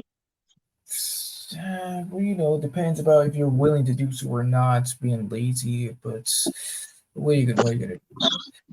And another thing, like one of the episodes, like the super special Sonic Search and Smash Squad, it features so many like bandits from the game Dr. Robotnik's Mean Bean Machine. It's a cool little Easter egg.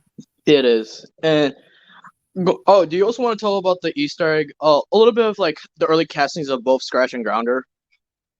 Oh, right. Yes. Originally, Scratch and Grounder were supposed to be played by, Gary Chalk as Scratch and Phil Hayes as Grounder, but it didn't really suit well. They had to come up with something brilliant or they're fired, so they had to swap characters in order to, prevent that. Yeah.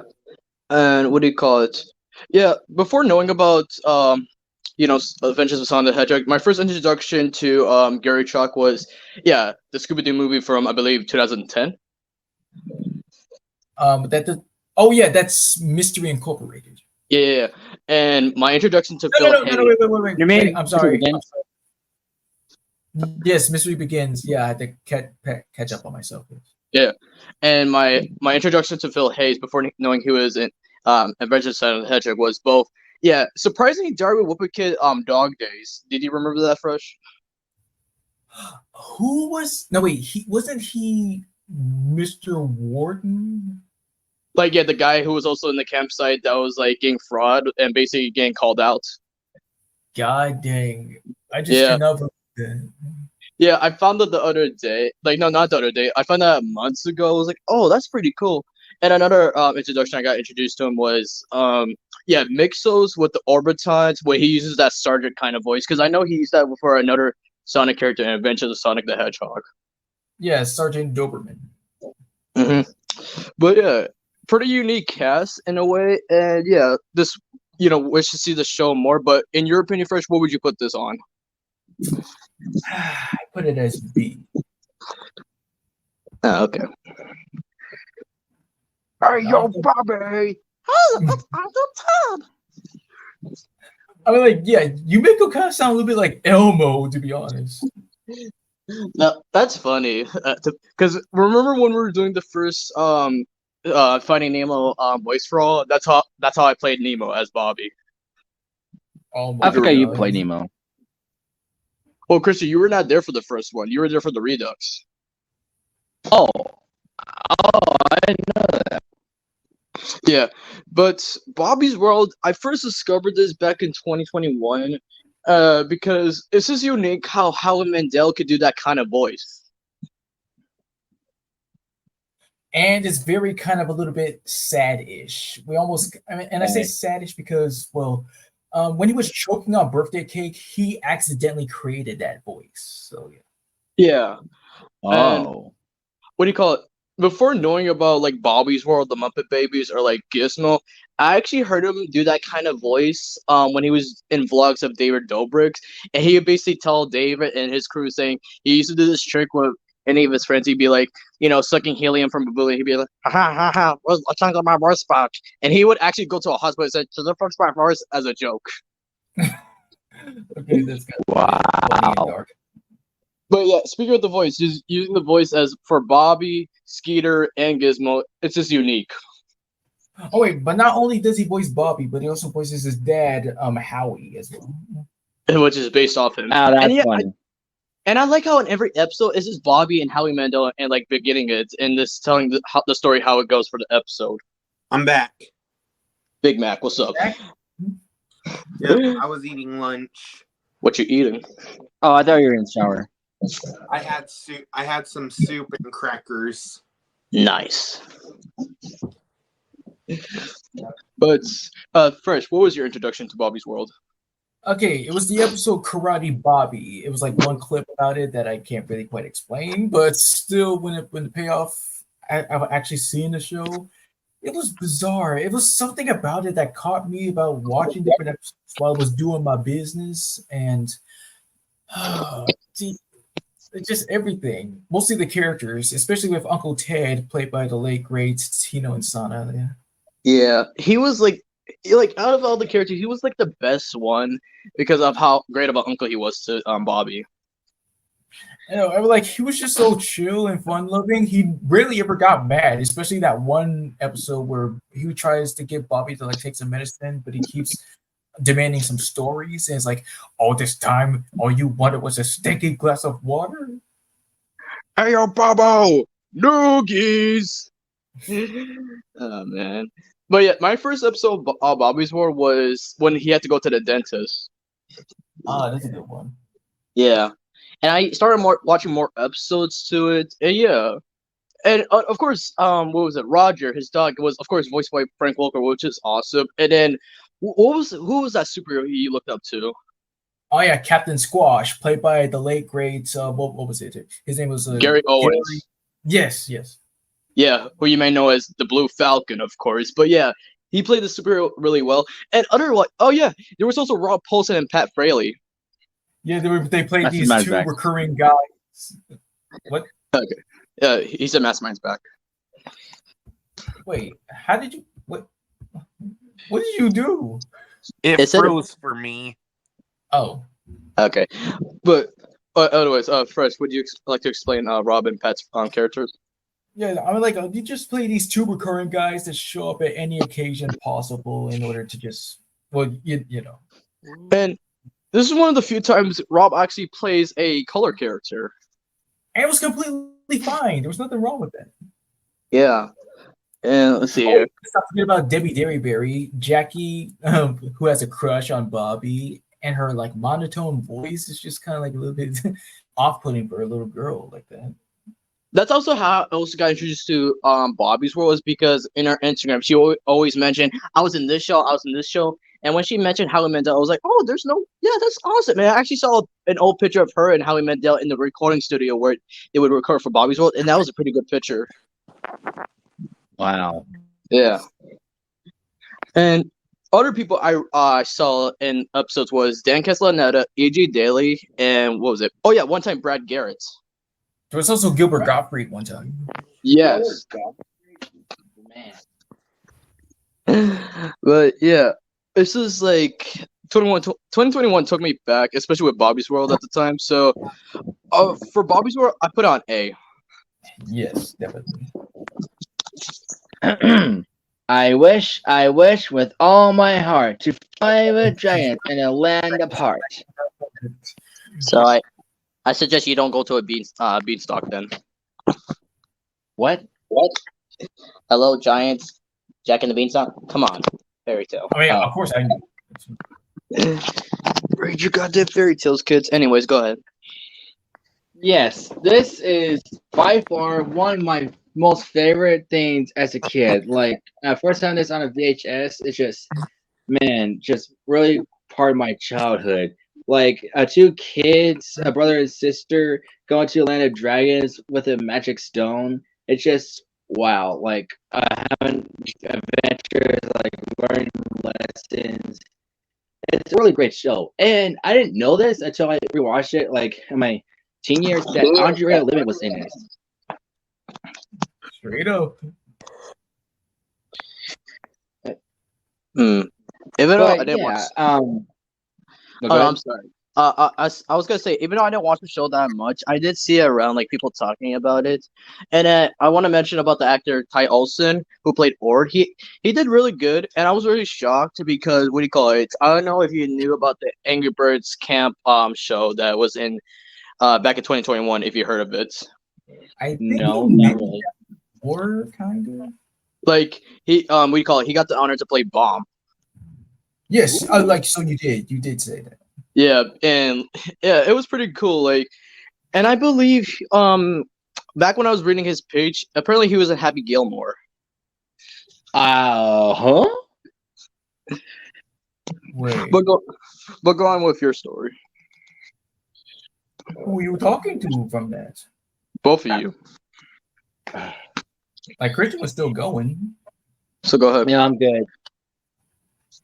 Okay. Anything for me, Fresh? Well, yes, similar to you about like with the VHS versions. I mean, just every time about going into VHS and just watching the previews, hearing the like Columbia TriStar, it's just magic to the ears and it. Holy crap! Where do I begin? Like, they're just. I just can't. Like, there was just many episodes about like having a surprise party for Ord, thinking everybody forgot my birthday, but then like no, it came true, surprise party. And then there was the Bully for You episode with Cassie and this jerky dragon, and I just searched up. I'm sorry. I was about to say I just searched up more media about Ty Olsson. Yeah, he was in the Twilight Saga, Rise of the Planet of the Apes. He was also in Deck the Halls, surprisingly. X2, Agent Cody Banks, and many more recognizable films he was in. Wow. that is insane. Yeah. But go on. But I mean, but the one thing that gives me most nostalgia about it is every time when I see Click, the movie, like Adam Sandler, when his kids were watching Dragon Tales, and they're like, "Oh yes, good vibes." Okay, so where to put this at? A.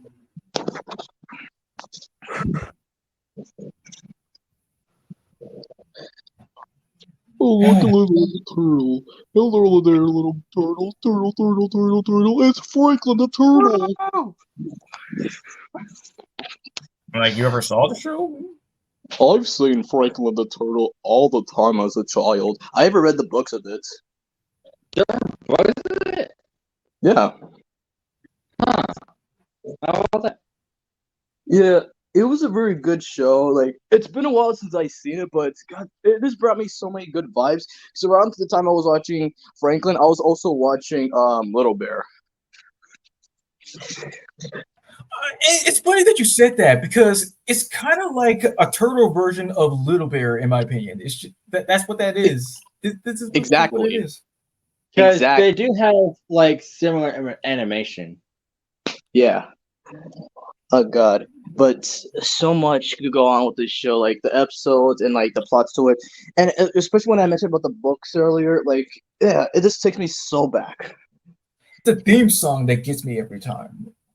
His name is Franklin. Oh wow, I loved this show when I was a kid. But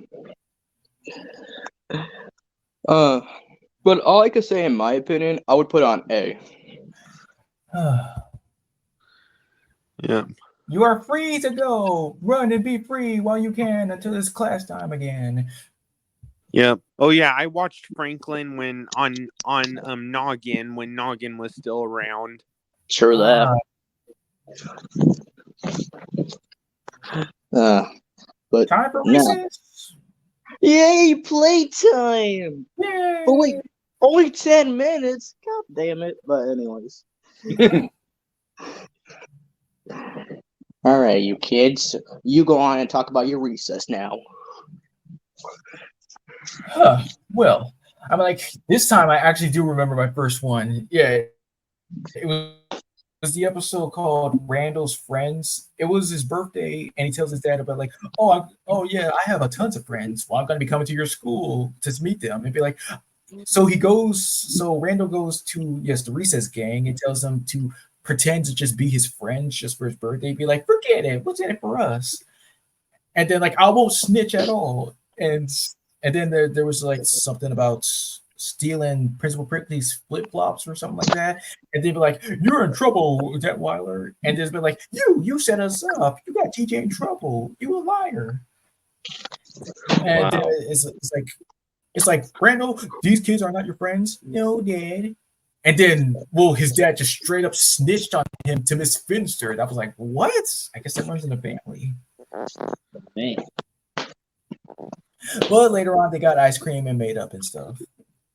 I remember. I think I have seen episodes as a kid, but I don't remember which ones. But of course, let's not forget that they made one of the best movies ever, Recess Schools Out. Yes. I was like, the ultimate recess about like, yes. I mean, it was kind of a little bit sad about like everybody going to camp, but you know, kids are not going to be kids forever. Think about your future. But like, oh no, this is like government guy trying to like get rid of summer vacation. Also, I just want to Do you say, consider the movie to be the finale of Recess? That does depend. It did come out in 2000. Okay, so that came out in like 2001, and Recess ended in like 2004, I think. Oh. Let's see. Oh wait, just a minute, Blitz. So it ended in 2001. So I guess it was the finale. Wow. But go ahead, Blitz, about what you're gonna say. No, even though I didn't watch the show that much, what do you call it? I just realized. No, I realized this like years ago that half the cast from Recess is like, basically the cast from Hey Arnold. If you notice. I mean, tiny bits. Mm-hmm.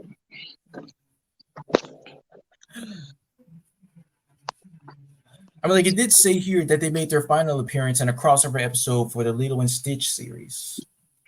Right. I wish I saw that episode.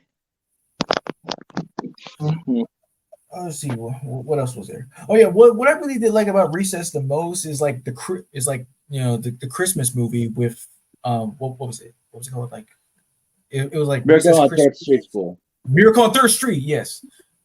Right. Oh yes, and they got a visit from Darth Vader. That's Yeah. right. So very cool. All right.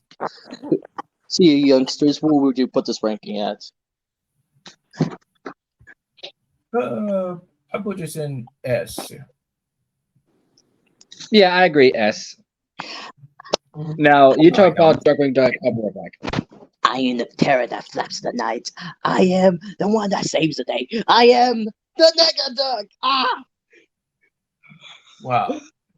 No, okay. So I know Darkwing is like one of Jim's iconic roles and one of his favorites. I didn't watch the show until 2021 when I got interested because learning the story of Darkwing Duck through videos here and there and learning like, yeah, he's based on Batman and some of his villains are based off like Marvel or DC villains as well. And the first ever episodes I watched was Justice Ducks Part 1 and Part 2. Basically where Darkwing Duck assembles his own team of superheroes while the Fearsome Five containing Megavolt, Quackerjack, Bushroots, what was it? I'm thinking of Liquidor, if I'm Liquinator, and Nega Duck, and they're basically having this big whole fight and everything. And the thing is, also coming from the show was the great cast that came with it, especially with Jim Cummings as Darkwing Duck. Exactamundo.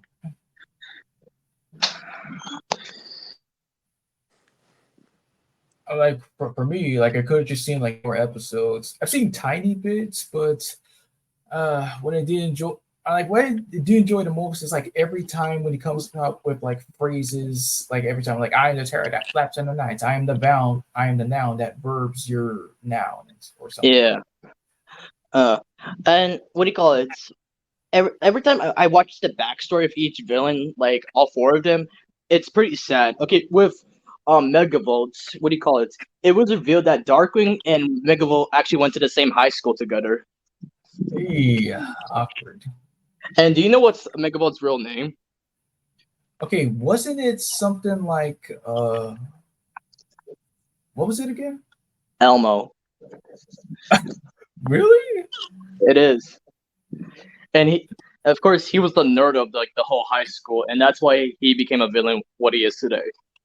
Well, that's obvious. Like it was stereotypical and stuff. And Bushroots, he was basically a scientist that got made fun of with these two other scientists, and basically had a crush on this female scientist, and is experimenting on plants, and then he became a plant himself.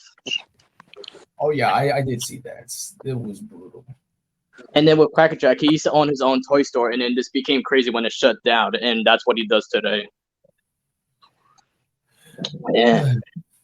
And then with Liquinator, he actually used to be a businessman, but he got knocked into this like water, like kind of special water that liquefied his like whole body, and you can see why he had to feel bad for the Force sometimes. Like, but when Negaduck came on screen, like I was like, yeah, he's a really good villain of the whole show. He is, yes. I mean, like he's said to be the most dangerous villain since he is like a polar opposite of Dark. And then in DuckTales 2017, I just like how they brought back Darkwing Duck, Negaduck, and all kinds of characters from like Darkwing Duck show. Uh-huh. Yeah. But what can I say about it is, yeah, it's really good. Like I know you've seen it, but if Christian and Mastermind, like I know he's Christian muted, but Mastermind, we call it Darkwing Duck is on Disney Plus. Whenever you have a chance, watch it. It's really, really great. All right. Yeah, and I would put this in S tier.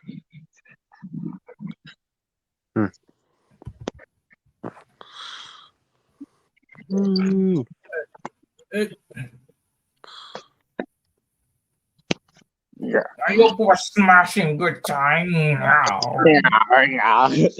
Okay, before actually watching the show, I first got introduced to this from the movie. Oh, the movie. For me, yes, it was Rugrats Go Wild. The crossover. And the movie itself, it revealed like this is the first time Eliza reveals her to her sister Debbie that she can understand animals, because in the show she never reveals her secret. I mean, well, when it's a movie, it's basically important to just do that, to like the reveals and everything. Well, you know how it is. Yeah. And what do you call it? Yeah, the movie was outstanding. Like, first, did you see it? Like the Wild Thorn Bears movie? Or like I did, like I did, like I did, like told you about it like a long time ago, but it was worth it. It was. And then what do you call it? It was just also like, yes, the cast was amazing. Like noticeable ones like Shabir, Tim Curry, Tom Kane, and much others, and explain the stories about like how they found Darwin. Basically saying they found Darwin, but with Dobby, oh my god, um, basically finding him, they're like him finding them. But they never really explained what his origins is, like how he got stuck, like lost in the jungle. Yeah, it's a mystery. Like I'm like kind of like really reminds me of from Dinosaur. Mm-hmm. But what's so shocking is that Flea got to voice him. That was awesome. It was insane. And then when I saw him in Family Guy, I was like, "Hey, Brian, you want to hang out? No, Flea, get out of here. You're not welcome here. And put on a shirt. You're 50, actually 54." Yeah, it had to be like one. It had to be like one of the best jobs in the crazies he has to do. Like just doing that the whole time. Yeah, and since you brought that up, there's a meme involving Jojo Siwa and probably doing that because she's speaking Jewish. But the context with that, Nigel was like teaching him how to throw a frisbee, and he threw a blade and a shadow on the door, and the wife saw it, and he's like, sorry about that," and she's like, "Don't be sorry. Your mom is the one who gave you those plates." Oh, I know, right? She is savage. I remember this one episode where Betty White and Ed Asner played their grandparents. I was worried about that because I saw a episode or clip on YouTube where it showed like the origin of Donnie, and I was like, is that one of the characters Betty White? But it's cool that Ed Asner was part of it too. Mm-hmm. And yeah, although I would put this in the upper tiers, I would put it and could have seen more of it. It's like I wanted to see more of the series. Yeah, that's true. I never really seen it either.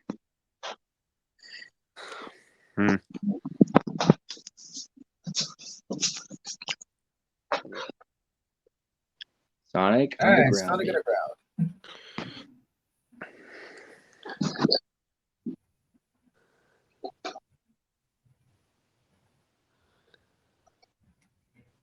Hello?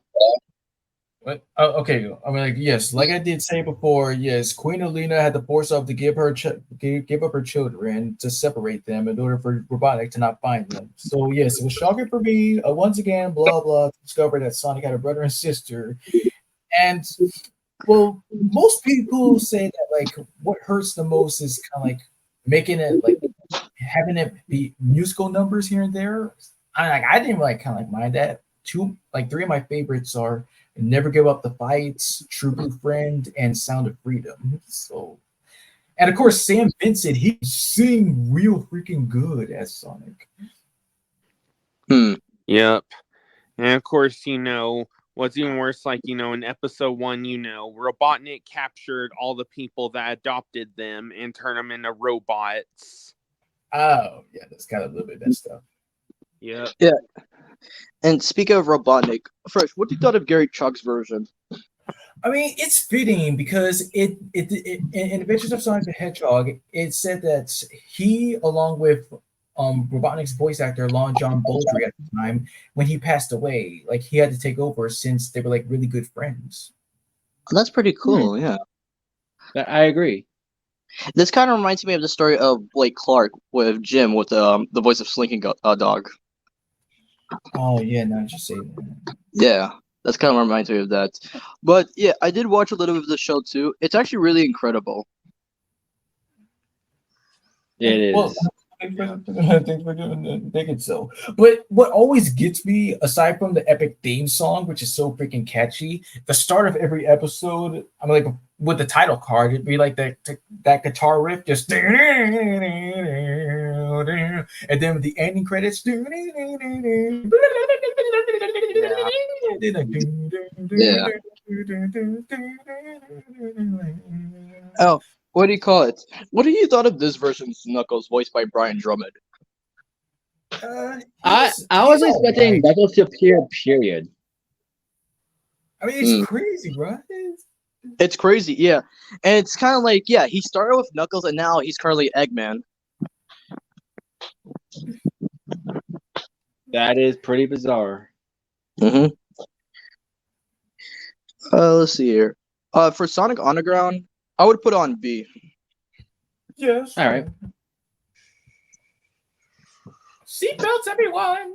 Oh no! Oh not man, another- fresh. Oh no! Not another trip. Shut up, Arnold. We're gonna have fun. I was gonna say that first, fresh. I'll beat you to it, Kial. Yo, Oh, the original, the Magic School Bus was awesome. I first saw it in science class, of course, and then in our spare time, they would actually give us books of like the Magic School Bus here and there, and actually, telling the episode while reading. that's how I got addressed to school bus through the books back at my school. Wait a second. Like, okay, well, Christian, you said normal books, and Bliss, you said books while listening to it. You mean audiobooks? Because that was a thing in schools. Yes, of course. But yeah, and especially And there's also when we, computer games of it too. the what game? Computer games of it too.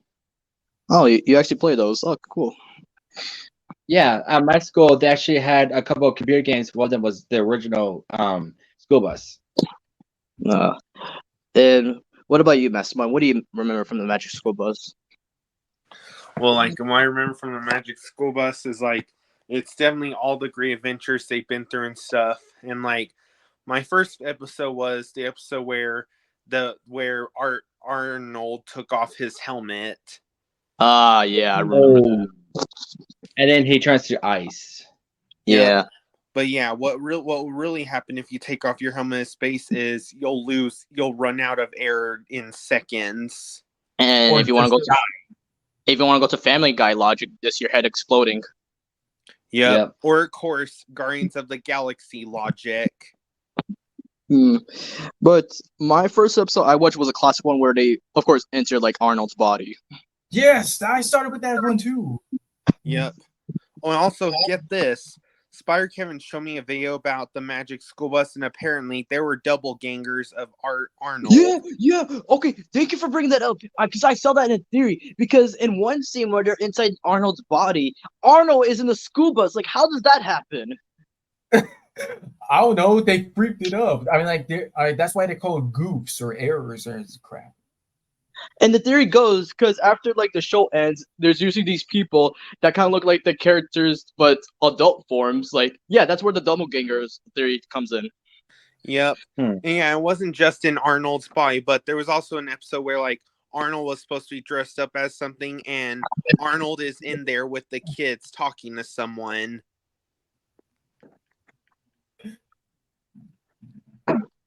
Strange, isn't it? Yep. And yeah, they're called double gangers.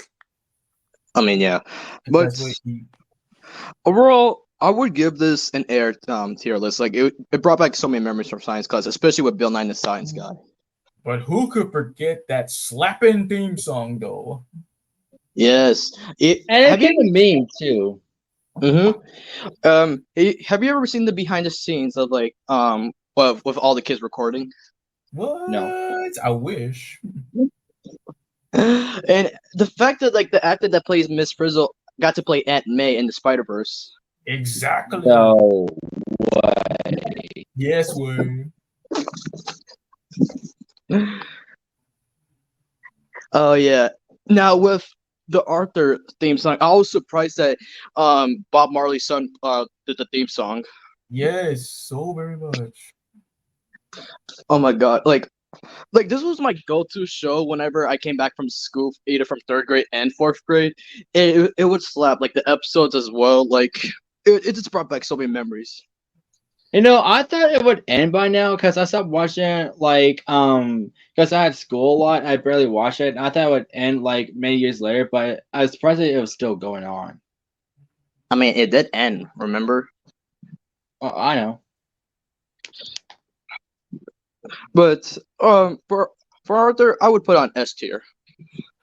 For me, like lately, I have been watching some episodes of Arthur still, and I was like, Oh, this is good. I just mostly watched it due to like the savage stuff, and well, god dang it. Just didn't know how much of a menace DW could be because of this dude named Matt Neff. He makes this FUDW series, and it's kind of like a little bit hilarious about I still can't how. believe that DW was voiced by a dude. Oh, I mean, but they I am no dude. Oh, really? Say it again. Say it again. I am no dude. How dare you? Oh my god, the Steve Smythe reference from Ben 10. Oh, okay. But in some video games, she was voiced by the late greats Mary Kay Bergman, who also voiced characters like Muffy and Francine. Yes.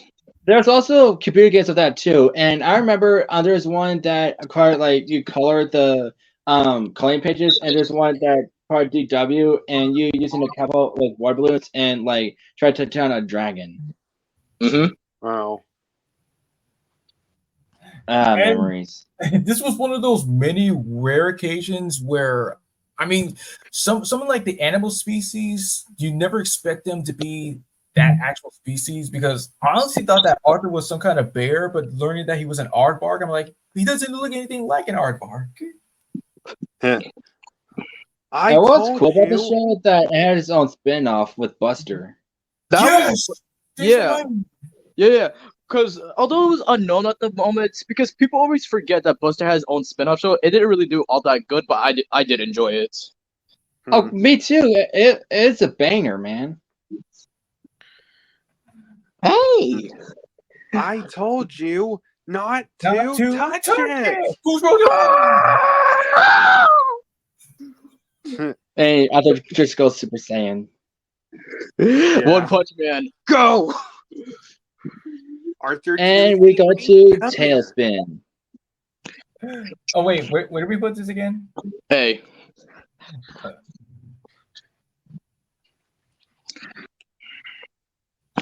All right, go ahead, Christian, with Tailspin. All right then. I had no idea this existed. I've on a VHS tape, I acquired 2 episodes. One was like Baloo being replaced by a robotic pilot, and then after that, it's like supposed to be like an ancestor thing that's a mansion with a butler and a chef woman, but it turns out that they're murderers. Like they're the ones like killed like each one of his ancestors, but then later at the end they get arrested. Mm-hmm. Well, I still find it interesting the fact that characters from Jungle Book plus new characters like drive planes, wear clothes. It just really baffles me, but it's really neat experience. I'm glad they like created this. So I would rank this an A. I mean, from my perspective, I would have put it like could have seen more of it. With me, I kind of got introduced due to Shere Khan. I was like, wait, why is he like? What the heck is up with this? Like, some of the Jungle Book characters, they're just everything that Christian just said. But then when I saw the Nostalgia Critic review of Disney Afternoon, I was like, okay. But what really like baffled me a little bit was like the character of Don Carnage. It was so shocking that Jim Cummings coming up with that voice based it off of Ricky Ricardo. It's really cool. Oh, did he? Oh, that's cool. Now, You're just now that wondering. I can hear it. Hi, I'm Ricky with Tato. Hello there, I'm Ricky Con. Oh my god. Go on. Okay, so you said could have seen it more, might see it. Like, yeah, I'm just saying that for like my point of view because, like, yeah, it's a good show, but you know, again, I can see it in the future.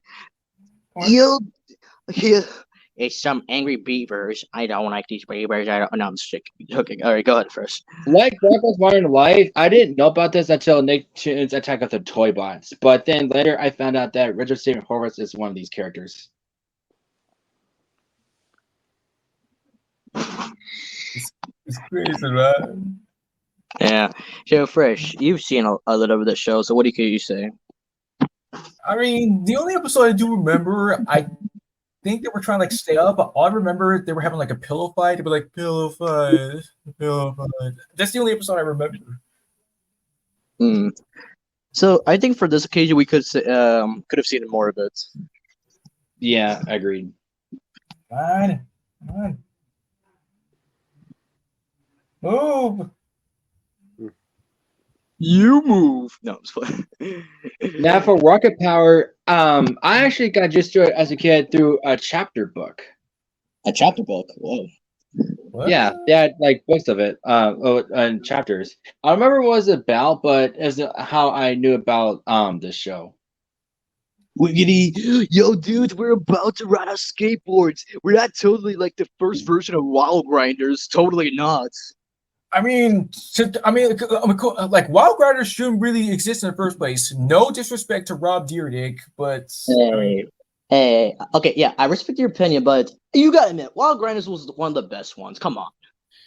And I still can't believe that Yuri Lowenthal was part of the cast.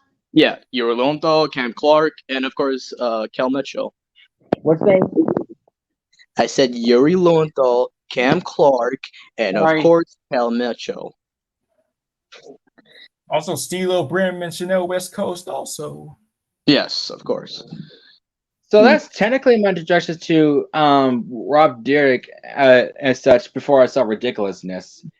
But yeah, my aunt would always reference like the show Rocket Power to me because yeah, my mom along with her siblings, my aunt and my uncle, they would always watch like the Nickelodeon shows back in the day, and they would always say like what shows they would used to watch. So like that just brings me to like they used to watch these shows. Oh, that is nice. Yeah. So for Rocket Power, I could say you could have seen more of it as well. All right, let me take this one. 1,000 years ago, superstition in a sword world. Whoa! You speak up a little bit more. No, I'm just playing. Go ahead.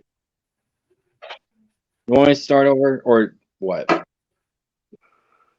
was making a joke, but go on. Never mind. Wow. Anyway, so yeah, I didn't like. I mean, I think I knew about gargoyles, like, but I didn't like know about it. But growing up, of course, like now I know about Keith David and I like him such. And then seeing like the theme song of Gargoyles, like as an amazing theme song, the way that Keith David narrates it, even though it's the second season. But when I finally got to see it, it is a brilliant show. Although it does like show some blood, because of the '90s thing. But yeah, I still like it. Like the cast is great. Like Keith David, Bill Fakabaki, the late Ed Asner, of course Jeff Bennett. Oh yeah, Frank Welker too. And I don't know if you caught this Easter egg, but half the cast members you just said, excluding Frank Welker, like the rest of the cast members were actually in Spectacular Spider-Man. If you think about it. Yes, that is true. Like Yeah. yes, Keith David with Tombstone, Bill Fakabaki with what was supposed to be Hydra Man, and then with Jeff Bennett with Shocker, and then the actor that played Lexington played what was it, the Tinkler? I believe that was the Tinkerer. Oh, Tinkerbell, got you. What the fuck is wrong with you? I'm sorry. No, to be honest, when I heard his voice for the first time, I thought that was his voice kind of reminds me of Neil from like Family Guy. Oh, okay, that's a little bit off-putting. And of course, with Ed Asner with Uncle Ben. But it's I just like how I caught that reference early on. Yeah. So appreciate this it. deserves to be an S rank. Really interesting. Okay, go ahead. And now we end off with Pepper Ann. I've seen a little bit of the show. The first episode I actually watched of it, it was like it was the first appearance of like Pepper Ann's uncle. Two things that I caught up with the show. One, the theme song was like really catchy and cool, and two is the art style. It just kind of like reminded a little bit of Code and Kiss Next Door. Exactly. It does remind me a lot of Codename. But what can I say? I did see like some episodes here and there, but what I could say is I could definitely put it in B tier. I'll see more eventually. And that's the end of the show. Now go fuck yourselves. Watch your mouth. All right, brother. I'm That was just from here because I just need to like edit some stuff. okay.